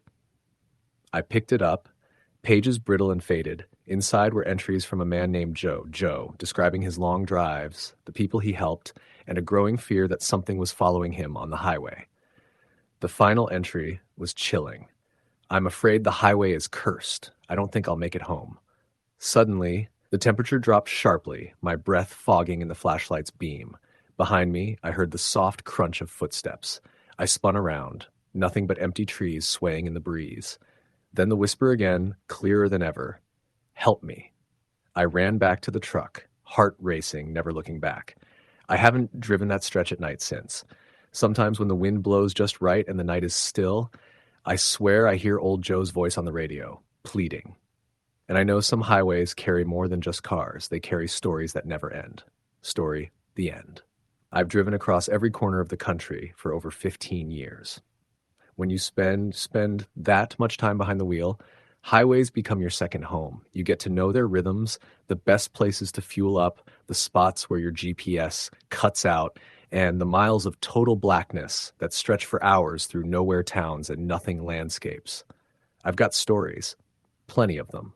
But there's one stretch of road I never talk about unless I'm dead tired and halfway drunk. Not because it didn't happen, but because it did, and I still can't explain it. It was late October 2016 when I got a last-minute dispatch to deliver 2 pallets of office lighting to a company in El Paso. Normally, I wouldn't take a load that far on such short notice, but the money was good and the schedule was flexible. I left Denver just after noon, planning to push through most of New Mexico overnight before rolling into Texas in the early morning. I remember it was unusually warm that night, almost 70 degrees, and the moon was full. The highway shimmered under it like an endless silver ribbon. By the time I hit Route 285 South, traffic had disappeared. Not unusual. That stretch, especially between Vaughn and Roswell, can feel like a post-apocalyptic movie set. just long, flat desert, scattered brush, and the occasional skeletal billboard for gas stations that closed years ago. The only thing out there was me, my rig, and the shadows. I had just passed a small sign for a ghost town called Pine Ridge, one of those blink and you miss it places, when I noticed something odd. A blue Toyota Corolla was parked on the side of the road, lights off, driver's door open. I slowed, scanned the area, half expecting to see someone changing a tire or standing by the hood waving for help. Nothing. I radioed out just in case. Southbound 285, blue sedan on the shoulder just past Pine Ridge sign. Looks abandoned. Anyone else see this? Silence. Not a peep on the CB. I rolled past it and felt a strange chill crawl down my spine. I kept watching my mirrors, half expecting someone to step out of the car or a light to flicker on. But the car remained still, dark, and silent, as if it had been there a long, long time. About 20 minutes later, I noticed headlights in my rear view. Same size and height as that Corolla. It wasn't tailgating me, but it stayed behind me, consistent and steady. A little odd, considering I hadn't seen a single car since I left the last town. I tapped the brakes to see if the car would pass. It didn't. I sped up a little. So did it. I turned off my cabin lights, hoping the darkness would let me catch a clearer look at the vehicle behind. Still couldn't make out the driver, just two headlights floating behind me like eyes. Then I hit a curve and lost it from sight. When the road straightened out, the car was gone. No taillights, no headlights, nothing. I didn't stop, didn't even slow down. I had a bad taste in my mouth and an awful weight building in my chest. I turned the radio on full blast, but it didn't help. My gut told me I wasn't alone. Another 10 miles down the road, I saw a small diner up ahead, a surprise considering the area. It was called Lila's Stop, flickering neon sign and all. I'd never seen it before, even though I'd taken that road dozens of times. I pulled off to grab coffee and give my nerves a break. The place was nearly empty. A young waitress in a pale blue dress stood behind the counter. She didn't smile when I walked in, just asked, "You saw the car?" Her voice was so quiet I almost missed it. I froze. "What?" "The blue Corolla. You saw it, right?" "Yeah," I said slowly. "It was parked off the highway near Pine Ridge." She nodded, then pointed to a table in the corner where a man in his 60s sat with a black coffee, staring into nothing. "Ask him," she whispered. "He's seen it too." I didn't want to sit down. Everything in my body said I should get back in my truck and drive until sunrise. But I walked over and asked the man if I could join him. He looked up, eyes bloodshot, face weathered by time and stress, and nodded. "You saw the car," he said. Not a question, a statement. "I think so," I answered. "I don't understand." Blue Toyota Corolla. Driver's side door open. No one around. I nodded slowly. He sighed and rubbed his face. I was a state trooper back in '92. That road wasn't even paved back then. Got a call about a crash outside Pine Ridge. Young woman, early 20s. Her car broke down late at night. She walked 5 miles to the diner that used to be here. Asked to use the phone. Called her brother. Waited 2 hours for him to show up. But he never came. On her way back to the car, something happened. Locals heard screaming. We found the car with the door open. Blood on the ground. No body. Just drag marks into the brush. We searched for weeks. Nothing. I didn't respond. I couldn't. She's been seen ever since, always around midnight. Car shows up on the road, same position. Sometimes people see her in the diner or walking along the highway. Sometimes she gets in their car. Never speaks, just sits there. He looked up at me with tired eyes. If she sits in your car, don't talk to her. Don't look at her. Just keep driving until sunrise. I left the diner feeling worse than when I arrived. There was no receipt, no noise from the kitchen. I didn't even see the waitress leave. I got back in my truck and pulled out onto the highway. For a while, everything felt normal again. The road stretched out ahead of me. My headlights cut through the dust and shadows. The moon had dropped low behind the hills, leaving only black sky and stars. Then I glanced to my right. The passenger seat was no longer empty. She sat there in the seat beside me, face pale, eyes wide and glassy. A blood-soaked t-shirt clung to her thin frame. Her mouth was slightly open like she was trying to speak, but no sound came out. Her eyes were fixed straight ahead, unblinking. I nearly swerved off the road. My heart hammered. My mouth went dry. Every nerve screamed at me to slam the brakes, to get out and run. But I remembered the old man's words.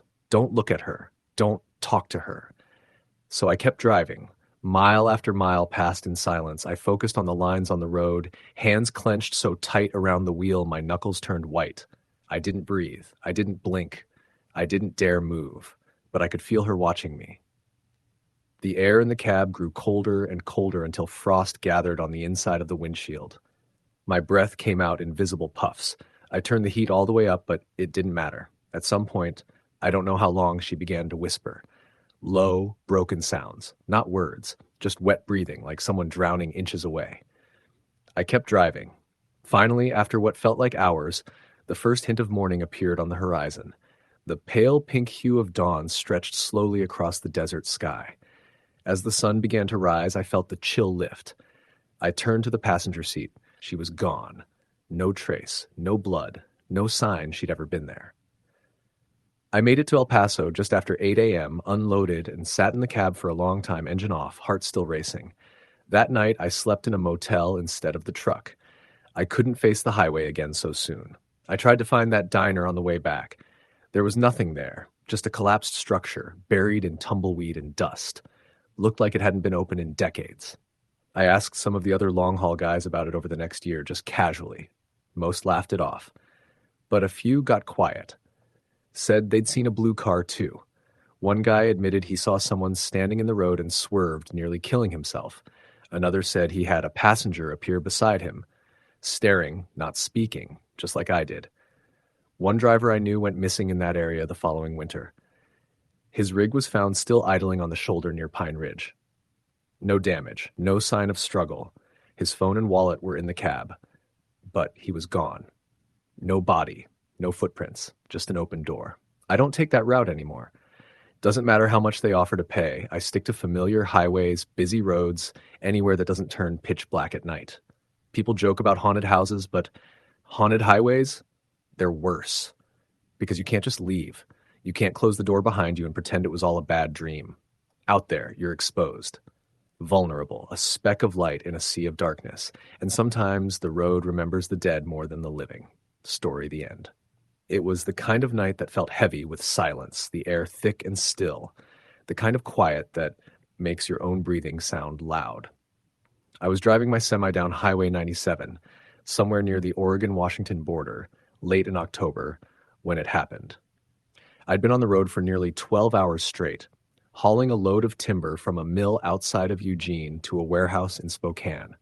My shift had been long and tiring, but I was determined to make it all the way before stopping. The highway was nearly empty, except for the occasional car or another big rig passing me on the narrow, winding road. As the clock passed midnight, the temperature started to drop sharply as fog rolled in, settling low over the pavement like a wet blanket. It made the yellow lines look soft, blurry, like they were bleeding into the asphalt. I turned on my fog lights, but they barely seemed to push back the mist. My rig's engine hummed steadily, tires crunching on the gravel shoulders as I navigated a long curve through the dense fir trees. It was somewhere around mile marker 83 that I first saw it, a figure standing just off the side of the road, barely visible through the fog. At first, I thought it was a deer or some other animal frozen in the mist, but as I got closer, I saw it was a person. A woman dressed in what looked like an old-fashioned dress, the kind you might see in a black and white photo from decades ago. She stood perfectly still, facing the road, but not moving a muscle. Her hair was long and dark, hanging limp over her shoulders, and her face was pale, almost luminescent in the fog. I slowed down but didn't stop. Something about her didn't feel right. I didn't get a good look at her eyes because the fog distorted her features like watercolors bleeding together. I glanced in my side mirror to check if she'd moved, but she was gone. I told myself it was just a trick of the light, or maybe a deer with an unusually shaped silhouette, but the feeling in my chest tightened. A kind of instinctual warning, one I had learned to listen to over years of driving alone at night. About 5 minutes later, just as I was starting to relax, I saw the woman again. This time she was closer to the center line, standing in the middle of the lane I was driving in. The fog was thicker now, and her figure flickered in and out like a candle's flame. I hit the brakes, the truck's tires screeching as I slowed to a near stop. I flashed my high beams, but she didn't flinch. She didn't blink or turn. She just stood there, staring straight ahead. I grabbed the CB microphone, my hand shaking. "Anyone out here on 97?" I asked, hoping for some kind of reassurance from another driver. Static was the only answer. I waited, eyes fixed on her, heart pounding, when suddenly she vanished. Just like that. No sound, no movement, no trace. Shaken, I kept driving, trying to convince myself that I had just imagined the whole thing. I reached for my phone to call dispatch and ask if anyone had reported anything odd on this route, but found there was no signal. I cursed and stuffed it back into the console. The fog grew heavier, the headlights barely cutting through the mist. Then I noticed the rearview mirror again. The same woman was there. Sitting silently in the back of my trailer, her face pressed against the glass, eyes wide and unblinking. The hair clung to her face, wet and dark, and her mouth was slightly open, like she was waiting for me to notice. I spun around to check the back doors. Nothing. Just the dark, empty trailer. I blinked and looked back in the mirror. She was still there. Panic settled deep in my gut. I pushed the accelerator, trying to outrun the feeling that she was getting closer, that she wasn't just a figure outside, but something inside my truck with me. The CB crackled again. "Keep moving," a raspy voice said. "Don't stop. Don't look back." The voice sounded old, worn, almost like it was coming from somewhere deep underground. I tried to respond, but the mic wouldn't pick up. Minutes later, the fog began to lift, and I finally saw the highway stretching out clear ahead.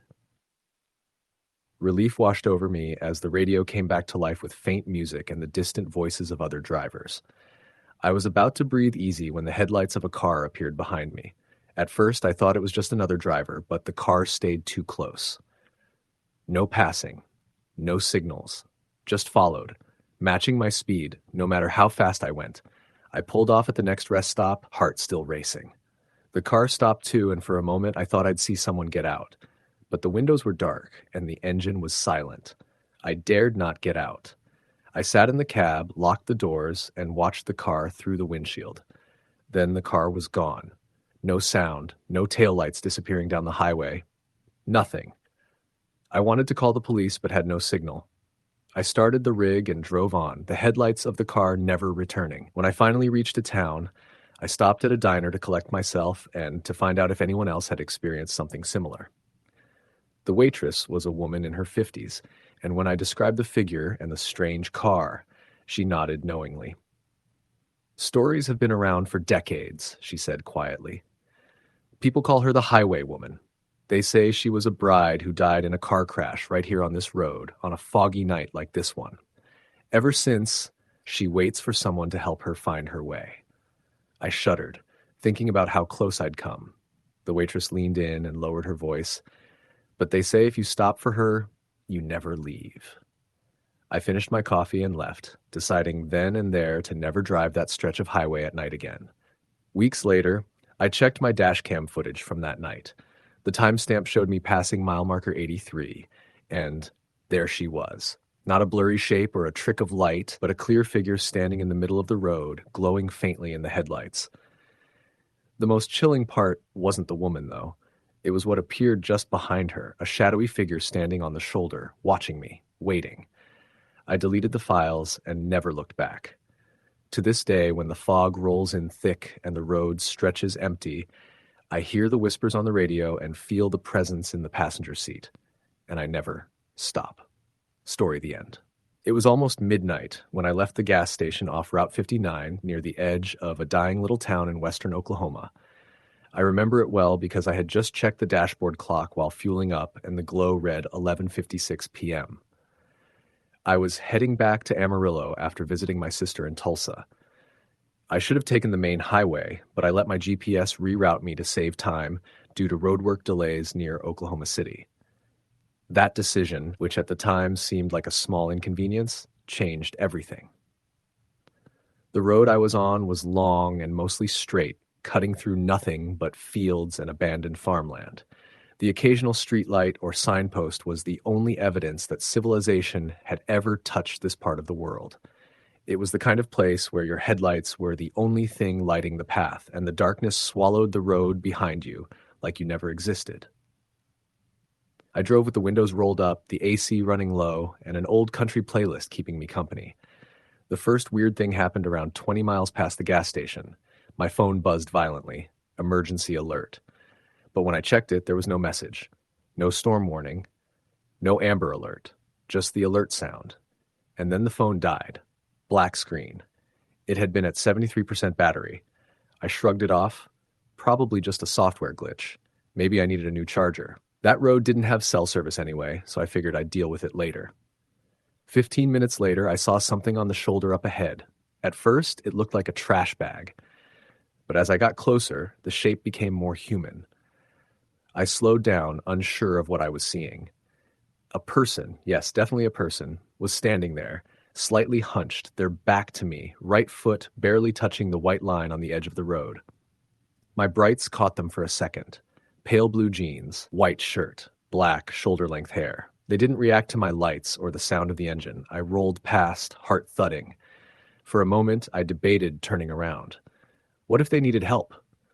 What if it was a broken-down vehicle or someone injured? But something in my gut screamed no.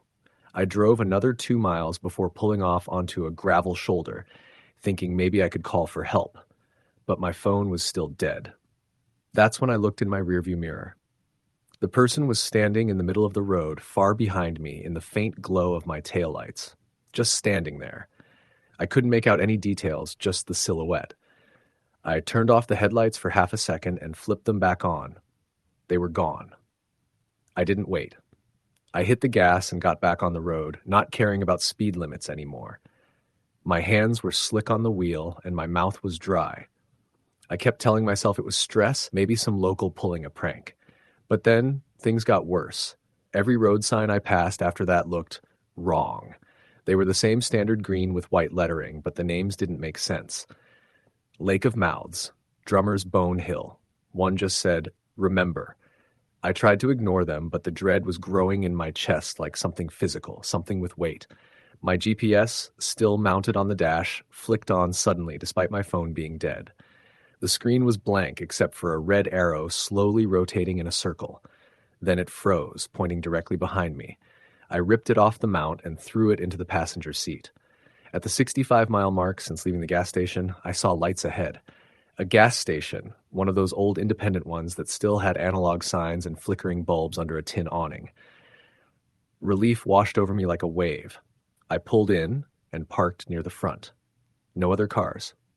The place looked like it hadn't seen customers in years. The open sign blinked, but dimly. Inside, a single overhead light was on. A man stood behind the counter, not moving, just watching me. I got out and walked in slowly. The bell over the door didn't ring. The man at the counter was older, probably in his 60s, thin, with yellowed eyes and skin like leather. He wore a faded uniform shirt with no name tag. He didn't smile, didn't even blink. "Something wrong with your car?" he asked. I paused, then said, "No, just needed to stop for a second." He nodded like he already knew. "Strange things happen on that road. You see someone back there?" I froze. "Back there?" I repeated. He nodded. "She walks sometimes. Other times she just waits. Usually right before it gets real bad." I didn't know what to say. He reached under the counter and pulled out an old flip phone, handing it to me. "Try this. Only works here. Won't work again after you leave." I hesitated before taking it. "Who am I calling?" "Don't need to call anyone. Just hold it up to your ear and wait." I did. The phone crackled softly for a few seconds. Then I heard breathing. Not heavy, not frantic, just slow, deliberate breathing. Then a voice, female, whispering just one sentence. "You already let me in." I dropped the phone on the counter like it burned me. The man didn't move, just picked it up and slid it back under the counter. "I don't want to know what that meant," I said, trying to control the panic rising in my throat. "You probably don't," he agreed. I left without saying anything else. The moment I got back on the road, my car's interior felt different, colder again, and the mirrors kept fogging up. I turned the AC off, then realized it was already off. When I checked the rearview mirror again, I saw movement in the back seat. Just a flicker. A shape shifting in the dark behind me. I slammed the brakes and turned around so fast I hit my elbow on the steering wheel. Nothing. Empty seat. But the smell. God, the smell. Like dirt. Wet soil. Something dead and buried.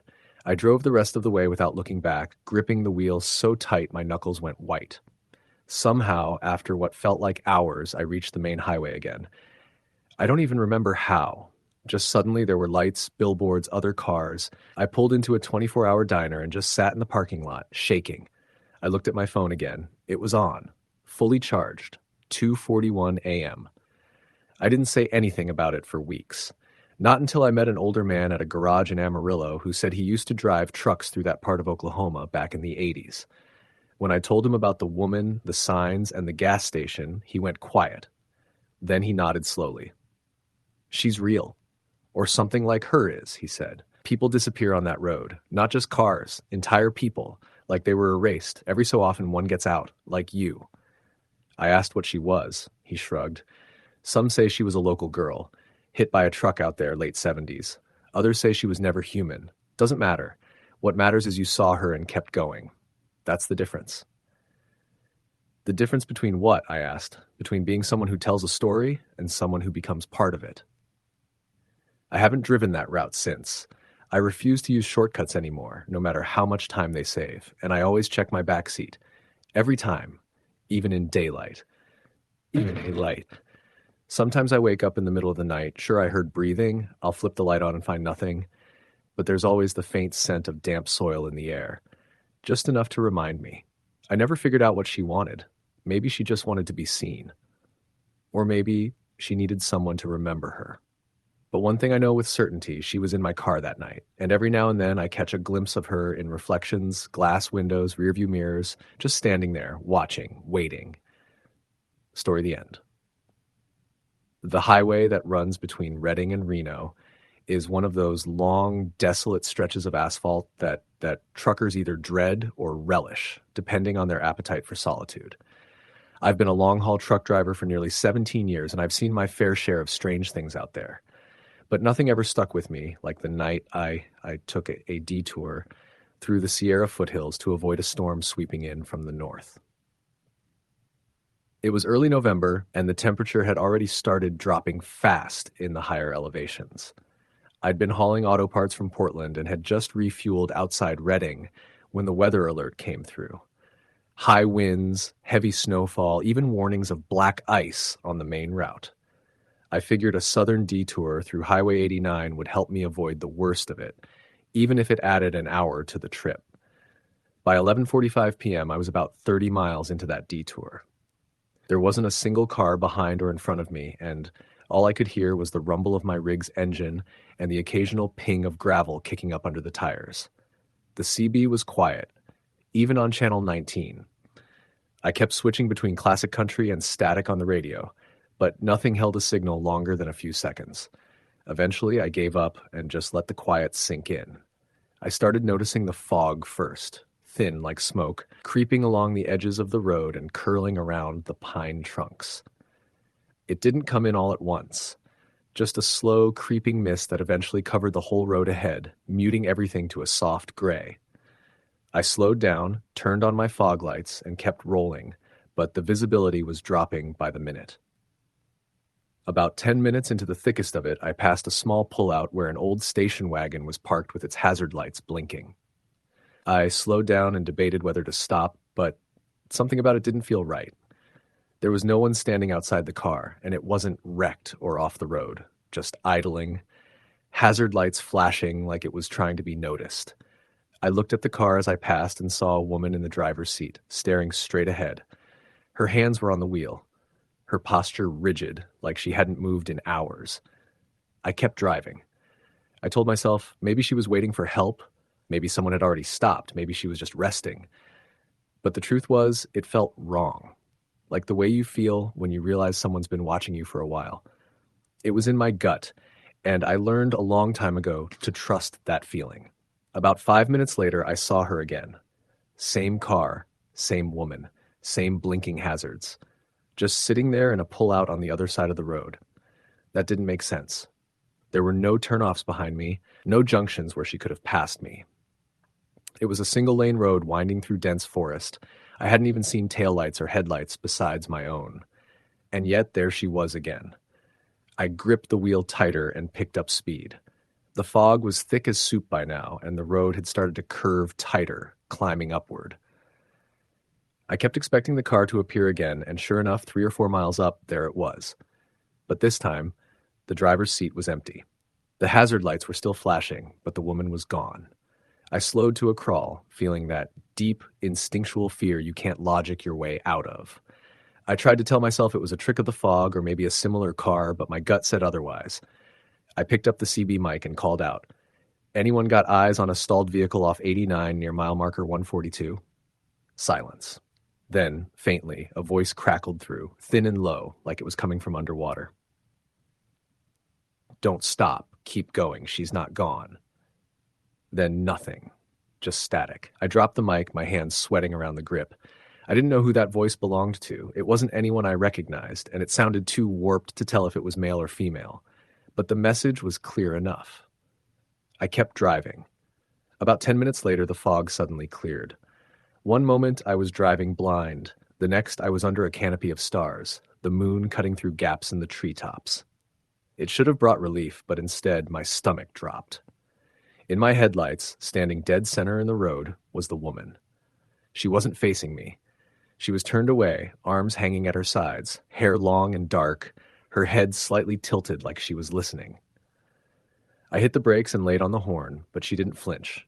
I started to swerve to the left to avoid her, and that's when she moved, not turned, not stepped, moved like she slid sideways without bending her knees or turning her feet, just a smooth, gliding motion right into the path of my cab. I slammed the brakes, hard enough to throw my shoulder into the wheel and knock the phone off the dash. The rig skidded slightly, the trailer lurching behind me.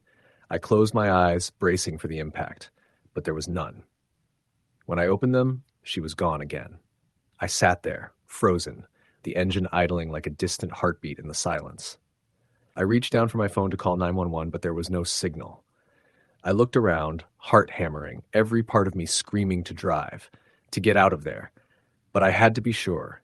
I climbed down from the cab with my flashlight and swept the road with the beam. No woman, no blood, no sign of anything, except the smell. It was faint but sharp, like rotten meat and burning hair. It clung to the air like smoke, and I nearly gagged when I caught a full breath of it. I didn't search long. I got back in the cab and floored it. I didn't care about curves or speed limits or fuel economy. I just needed to get away. The road eventually descended toward flatter land and the fog didn't return. I made it to Reno by dawn, shaking, exhausted, and more scared than I've ever been in my life. I checked local news that morning, half expecting to see a report about a missing woman or an abandoned vehicle found on 89. Nothing. I searched for hours, looking up traffic reports, obituaries, ghost stories, anything. I found a single thread on an old trucking forum about Highway 89. The post was 5 years old and had only 2 replies.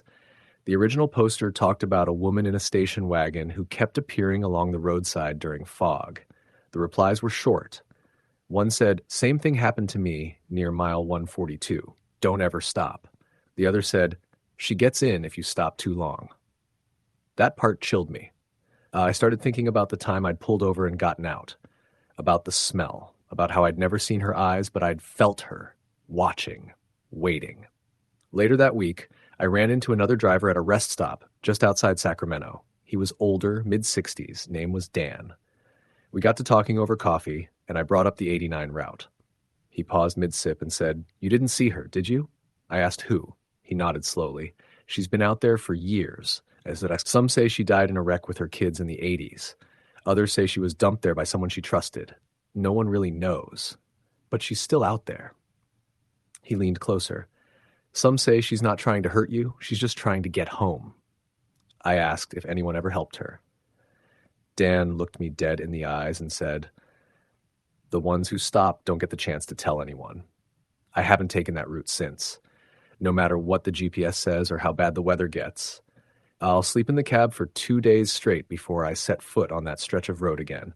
But even now, sometimes when I'm alone and driving late, catch a flicker in my mirror. Just a blink. Like hazard lights. And my gut tightens up all over again. Once you've seen her, she doesn't forget you." Story the end. It was early October when I got the call that my uncle had passed. He lived in a small town called Glenvale, nestled in a mostly forgotten corner of Colorado that you'd miss if you blinked while driving through. My mom was already there, And with flights expensive and overbooked due to some local festival, I made the decision to drive. I left from Santa Fe around 4:30 p.m. and planned to drive straight through the night to make it by morning. I've done road trips like that plenty of times. I wasn't worried. The drive was smooth for the first couple of hours. I followed the interstate until it narrowed into a 2-lane highway somewhere around the state line. The traffic thinned out quickly, the sun dipped low, and the terrain turned into rolling hills and thick pine forest. There weren't many gas stations or rest stops, but I had filled up and stocked snacks. I wasn't planning on stopping until Glenvale. It was around 9:30 p.m. when I passed a weather-worn green sign that said, Route 193 North, Glenvale, 87 miles. The letters were barely legible under my headlights. That stretch of highway looked ancient. Cracked pavement, faded lane lines, and dense woods on both sides. The kind of road that probably didn't see many travelers anymore. Still, it was the fastest route, and I wasn't about to turn back. About 20 minutes into Route 193, my cell signal dropped. I expected that. Too many trees, too remote. I kept driving, but something about the road started to feel strange. I couldn't put my finger on it. The woods pressed in close, like the trees were leaning toward the road. There weren't any streetlights, not a single house, barn, or mailbox. Just trees and darkness, thick and total. Then the fog came in. It wasn't gradual. 1 minute the air was clear, and the next it was thick with white mist. My headlights could barely reach 5 feet ahead. I slowed down, gripping the wheel tighter.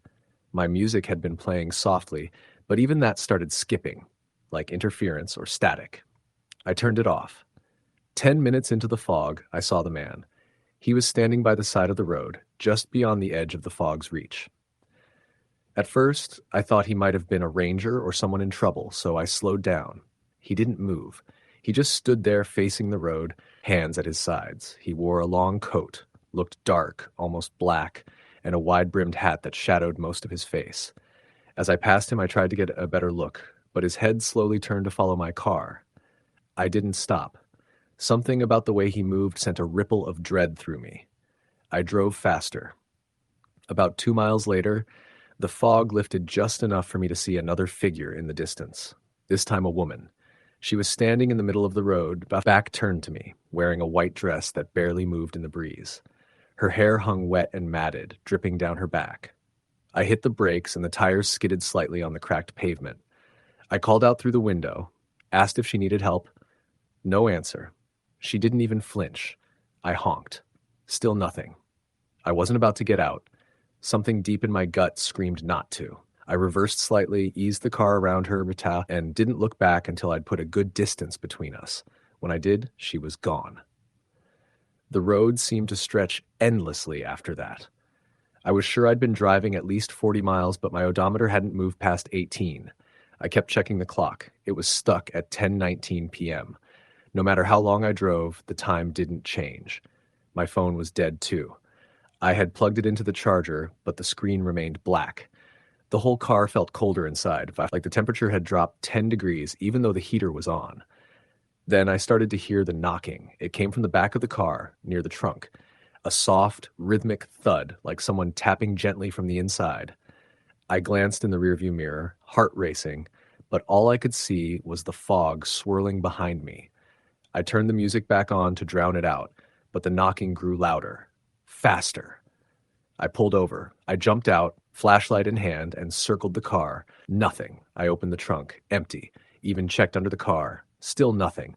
The forest was dead silent. No crickets, no wind, not even the rustling of leaves. It felt like everything was holding its breath. That's when I heard footsteps. Not mine. Someone was walking in the fog. I froze. The steps were slow, heavy, and deliberate. They were coming from the trees, maybe 30 feet off the road. I aimed my flashlight toward the sound, but the beam just scattered in the mist. Then a voice called out, a woman's voice. Help me. It was soft, broken, like someone who'd been crying for hours. I backed up toward the car, keys shaking in my hand. The voice came again, closer this time. Please, it hurts. I didn't wait. I jumped in, slammed the door, and took off down the highway. That's when I saw the signs again. Route 193 North, Glenvale, 87 miles. The exact same sign I'd passed an hour ago. Same bend in the road, same crack in the pavement. I hadn't gone anywhere. Panic set in. I turned off onto a dirt road that veered off to the left, hoping it would lead to a farmhouse or a gas station. But the road just twisted and climbed, leading deeper into the woods. The fog was thinner here, but the trees leaned even closer, their branches clawing at the windows. At the top of the hill, I came to a clearing. There was a house, old, abandoned, 2 stories tall with paint peeling off in sheets and windows boarded shut, a rotting porch with one broken swing still swaying slightly. Against all logic, I felt drawn to it. I don't know why. I parked a few yards away and approached on foot. The front door was ajar. Inside, the air smelled of mold and old wood. Dust hung in thick layers, and the floor creaked under every step. I called out, hoping to find someone, anyone who could help me figure out where I was. No answer. Then I heard it again, knocking, not from the door, from upstairs. I should have left. I knew it wasn't safe, but I climbed the stairs anyway. The sound was coming from a door at the end of the hallway. It was closed tight. I reached for the knob, cold. My hand trembled as I turned it. Inside was a child's bedroom, decades out of time. Toys scattered on the floor, an old crib, wallpaper peeling in long strips, and in the corner, sitting cross-legged on the floor, was the woman in the white dress, her back to me. She was humming. I didn't speak. I just watched, frozen in place. She turned slowly. Her face wasn't right. Her eyes were hollow, skin stretched too tightly, and her mouth moved as if trying to form words that wouldn't come. She reached out a hand toward me. I ran. I didn't look back. I sprinted to the car, floored it down the hill and back onto the highway. This time I didn't see any signs. No people, no fog, just trees blurring past as I drove, pushing 80, 90, 100 miles per hour. Then, suddenly, I was on a different road, paved, marked, lit by soft orange streetlights. The fog was gone. My phone buzzed to life with missed messages and voicemails. The clock read 3:11 a.m. I had no idea how I got there, but I wasn't going back. When I finally reached Glenvale, the morning sun was rising over the hills. My mom was already at the funeral home, eyes tired but relieved when I walked in. "You all right?" she asked. "Yeah," I lied. "Just a long drive." I tried to forget. Really? I did, but 2 weeks later, back home, I found something in the trunk of my car. A piece of paper. Torn, yellowed. A child's drawing in crayon, stick figures standing in front of a house with a woman in a white dress drawn in red scribbles. At the bottom, in faint handwriting, "Please don't stop for her." Story the end. The drive from Phoenix to El Paso had become routine for Daniel over the years. He worked in logistics and often had to make deliveries across Arizona, New Mexico, and parts of West Texas. His company didn't like to pay for overnight hotels, and Daniel didn't like arguing with dispatch, so he usually opted for overnight hauls when the cargo wasn't too heavy. This particular trip was standard. Some industrial machine parts in a locked trailer, my drop-off scheduled for early morning. Daniel left Phoenix around 9 p.m., knowing he'd hit the Texas line just after 3 a.m. if he didn't stop too long. He liked driving at night. Less traffic, cooler air, and the desert sky always calmed him. He had a playlist ready, energy drinks in the cooler, and the hum of the road beneath his 18 wheels was almost meditative. Somewhere past Tucson, the road started to empty completely. For miles, there were no headlights, no taillights. Just the long stretch of I-10 flickering mile markers and the black silhouettes of cactus and rock against a darker sky. Daniel liked that part of the drive. But around 1:45 a.m., things started to shift. His GPS blipped once, then went dark. Not unheard of in remote areas, so he ignored it. His radio followed shortly after, static, then silence. He tapped the dashboard and scrolled through channels, but none came through. Even his truck's Bluetooth disconnected and refused to pair again. "Whatever," he muttered, rubbing his eyes. He'd gone hours without sleep before. A little silence wouldn't kill him. He sipped his drink and checked his mirrors, always a habit, even with no traffic. As his eyes drifted to the side mirror on the passenger side, he saw something that made his grip tighten on the wheel. A woman was standing on the shoulder. She wore a long black dress. Her hair, jet black and hanging over her shoulders, looked soaked, though it hadn't rained. She wasn't moving, just standing there as the truck thundered past her at 65 miles per hour. Daniel's heart jumped. He'd seen hitchhikers before, but never a woman alone in the desert in the middle of the night, dressed like she belonged at a funeral. He kept going, glancing back in the mirror, but she was gone. No trace. Not even a shadow. He chalked it up to fatigue and turned the music back on, even though nothing was coming through the speakers. Static hummed softly as he focused on the road ahead. About 15 minutes later, he saw her again. Same dress, same drenched hair, same spot on the side of the road. This time he knew it wasn't a coincidence. He hadn't turned or taken any exit. This was a straight shot. There was no way someone could have gotten ahead of him, certainly not on foot. He leaned forward, staring into the dark ahead, watching the road like a hawk. 5 more miles. There she was again, standing on the shoulder, this time with her head tilted up toward his cab as he approached. Her eyes caught the light just enough to reflect like an animal's. Cold, silver, and empty. Daniel felt his chest tighten. He looked away quickly and accelerated. He didn't want to see her face again. The truck's engine roared louder than usual. Daniel noticed that the wind had picked up, or at least he thought it had. It sounded like something was brushing against the side of the trailer, like dry leaves or branches scraping along the aluminum. But he was in the middle of the desert. There were no trees here. Nothing that could reach high enough to scratch the trailer. Then the temperature dropped. He'd driven in winter storms and mountain passes, but nothing compared to the cold that suddenly filled the cab. It seeped through the vents, wrapped around his neck, chilled his fingers even through his gloves. He reached for the heater controls and turned the dial, but nothing happened. And then he saw her in the road, not on the shoulder, directly in front of him. He slammed the brakes. Tires screamed. The truck lurched and groaned as it came to a halt. Smoke hissed from the tires, and Daniel's breath came in shallow, panicked gasps. But the road was empty. No woman. No body. Just the dark, broken by his headlights and the rhythmic whine of the engine. Daniel climbed down from the cab, flashlight in hand. He scanned the road, then the shoulder. Nothing. No footprints, no sign of life. As he stood there, the wind died. It was sudden and absolute, like someone had flipped a switch. The silence pressed in around him, the kind of silence that made you feel like you weren't alone, even if you couldn't see anyone. He turned to get back in the truck and saw her standing 10 feet away, right beside the passenger side door. Her face was wrong. Her skin sagged like it had been soaked in water for too long. Her eyes were hollow and sunken, lips blue and cracked, dress clinging to her frame like it was dripping.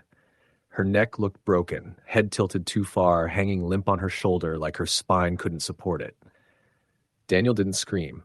He couldn't. His throat seized up, frozen in place like the air had solidified. She lifted a hand and pressed it to the door. Then she vanished. No sound, no movement. 1 second she was there, the next, gone. Daniel climbed back into the cab and locked the doors. He didn't move for a long time. He just sat there, shaking, watching the road in front of him. Eventually, he started the engine again and kept driving. The rest of the way to El Paso, she didn't appear again. The air slowly warmed. The GPS came back to life, though it was 5 miles behind.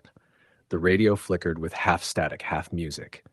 He never pulled over, not once. When he reached the warehouse and dropped off the load, he told himself he'd been hallucinating, sleep-deprived. Maybe heat stroke, even if the cab had felt freezing. He didn't say anything to the receiving crew, just nodded, signed the form, and left. Later that day, back at the depot, Daniel sat in the driver's lounge staring into a cup of coffee that had long gone cold. Another driver, Luke, dropped into the seat across from him. "You look like hell," Luke said. "Didn't sleep much." "You take 10 through New Mexico?" Daniel nodded slowly. Luke leaned in. "You see her?" Daniel froze. Luke gave a humorless smile. "Happened to me about 3 years ago. Took a load of irrigation parts to Las Cruces. Saw her 3 times, once in the mirror, once in front of the truck, and once standing on the roof of a rest stop bathroom when I pulled over. You never forget the look of her. Not if you've seen her." Daniel didn't say anything. "They say she drowned," Luke continued. "Back in the 70s.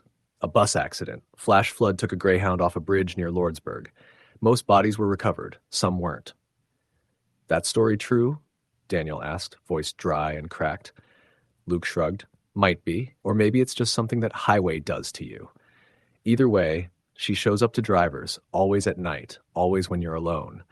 Some say she's a warning. Others think she wants to hitch a ride and never leave." Daniel never took that route again. He requested routes north or farther east. Sometimes he took longer shifts just to avoid overnight drives in the desert. Every now and then, when he looked in his side mirrors at night, he thought he saw movement on the shoulder. But when he looked again, there was never anything there. 2 years later, another driver went missing on that same stretch of I-10. They found the truck, engine running, parked perfectly on the shoulder. The door was open. No sign of the driver, no footprints, no struggle, just one handprint smeared on the passenger side window, wet and trailing down like someone had slowly slipped away. Daniel doesn't drive anymore. He works dispatch now, and he never sends anyone through that stretch of highway between 1 and 4 a.m., no matter what the schedule says. Story the end.